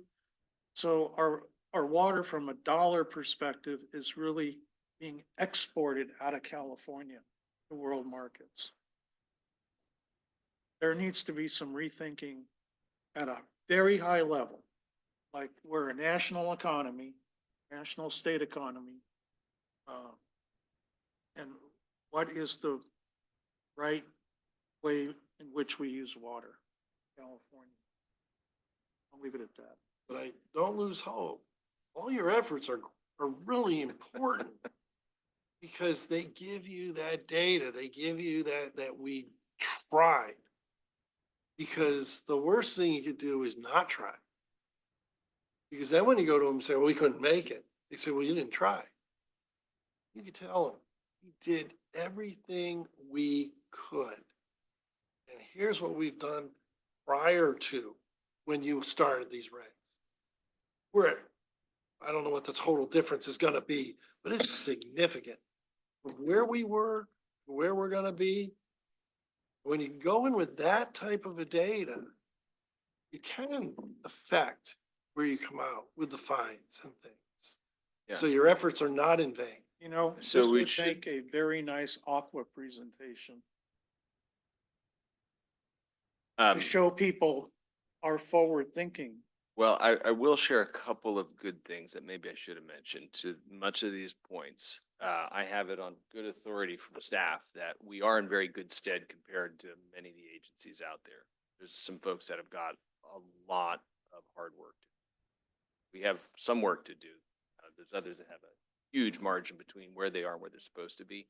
And Director Gunther, to your point, beauty of this efficiency regulation is at least that we don't have to worry about taking credit for past efforts because the proof is in the tasting. Our demands are already low. The efforts that we put in were already benefits, and so our margin's smaller.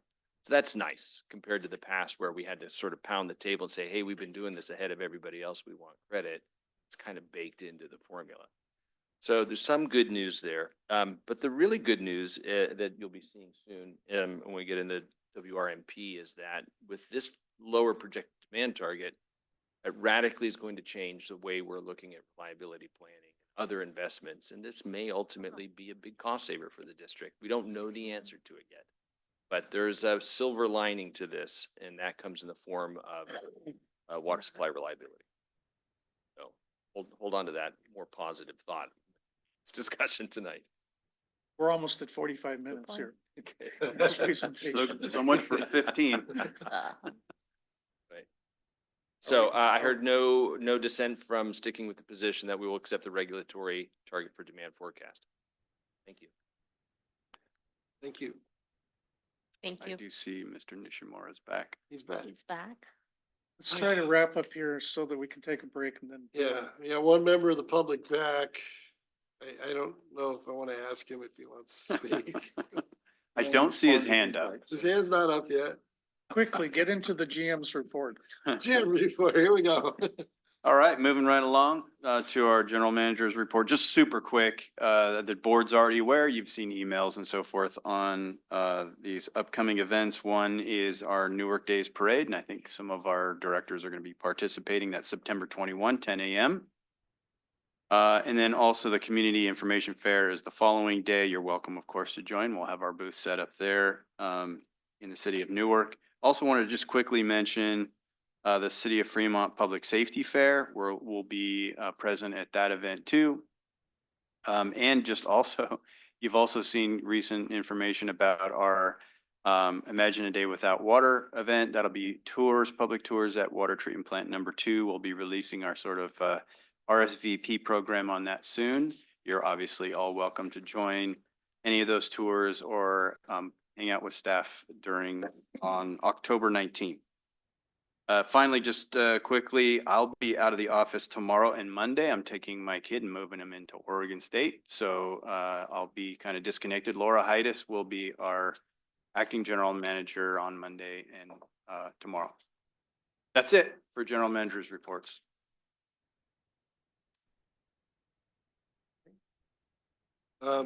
Looks like I have a quick report. I have 2 requests also. So for the Los Vaqueros Reservoir board meeting that was yesterday morning, I attended along with Mr. Wunderlich. Very quickly, that we just had an update on our budget and expenses. Number 2, the status of our agreements. Everybody's working hard on the facilities usage agreement before we can get to the other ones that we need to include.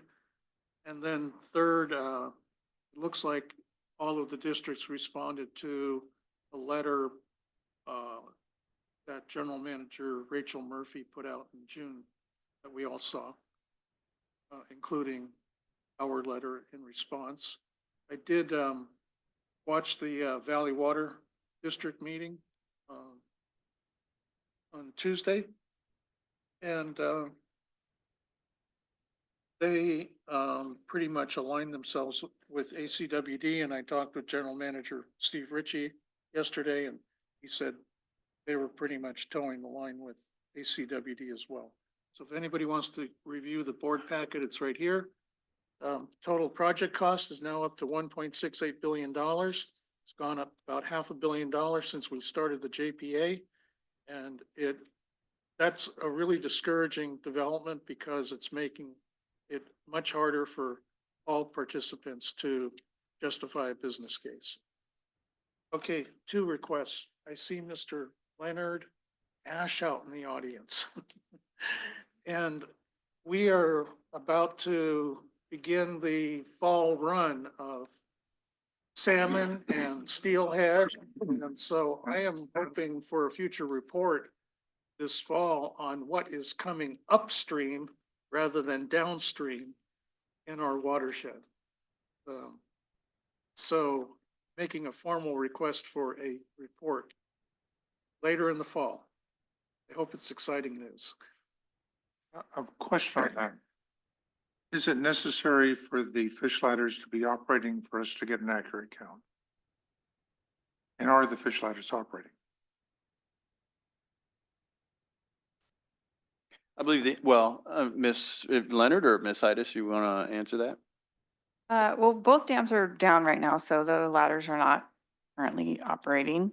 Perhaps we could bring that back as a future item. I was eyeing our general counsel here. I'm not sure how much he wants to get into this topic today. I mean, you can do a quick answer to a request, but don't go into detail because this is obviously something people are interested in. And maybe. Right. So, yes, the dams are down. We can certainly bring back a future presentation on the monitoring. We do have various tracking mechanisms within the ladder to be able to see the fish that go by. And I think it will be a very interesting presentation when we get there. Thank you. I have a second quick request. Infrequently, but periodically, I have a customer asked me about the clean water fee that is on the property tax bill. I've got a copy of my property tax bill right here. And on my property tax bill, it says clean water fee with a phone number. There's no identification of who the agency is that's collecting the fee. However, my understanding is that each of the cities in our service area collect something on their property tax bill. And it's a nominal charge on my property tax bill right here. But what I would like to have the staff do is contact the 3 cities in our service area, because I, as a board member, do not have an appropriate answer for anybody when this question comes up. How much, what is the total dollar amount that each of the 3 cities are collecting? What is the money being spent on in our 3 communities? And are there any opportunities for the water district to engage with the cities on the projects that where the money is being spent? I am clueless as to where this money is going. At least on my property tax bill, I see Union Sanitary, and I know where the charges are going. I know where flood control is going. I know where hazardous waste is going, mosquito abatement, East Bay Trails. I know where it's going. I have no idea. And most people, by the way, think that this is a fee that's collected by the Alameda County Water District, and it's not. And I don't know if the other directors here share. So I know we're not going to have we are not supposed to have a discussion. I'm just going to tell staff, point staff to the stormwater program. We're familiar, this question has come up before. Okay. And maybe as staff, we can shoot some information out to all the board members on this. I think we should actually get a presentation back from the 3 cities, the person who's responsible for the programs that are managed under the clean water fee, at least where I see Alameda County Water District on my bill. I know where that's going. And I think that there should be a side request here too, which is that we should ask the county to put the city that's the beneficiary of this fee on the bill. It should say clean water fee for my bill, Fremont, or another resident, clean water fee, Newark, et cetera. That's fair. So that's my request. Yeah, we'll definitely provide some additional information. I think that's the Alameda County Clean Water Program, right? So it's been a little while since I've had to look at that. Yeah. But I believe it is operated by the county, perhaps in unincorporated areas. So I'll have to take a look and refresh my memory a little bit on this, but it is a kind of a stormwater related program is my general understanding, that's run by the cities, and we'll take a look and provide some additional information. Yeah, so we'll start with the facts. We'll gather the facts and we'll share them with the board, and we'll kind of go from there. I think the phone number here, because I called it before we went into the pandemic, is a City of Fremont number on my bill. Okay. You're in the city. All right. Okay. Shall we move down? All right. Oh, other directors. Comment. Other directors? No, we're ready for closed session. All right. I'm happy to take us in. It's 9:17 and the board is going to convene into closed session under item 8.1 pursuant to California Government Code section 54956.9 subsection D2. Conference with legal counsel, anticipated litigation, significant exposure to litigation, 1 potential case. Can now convene into closed session.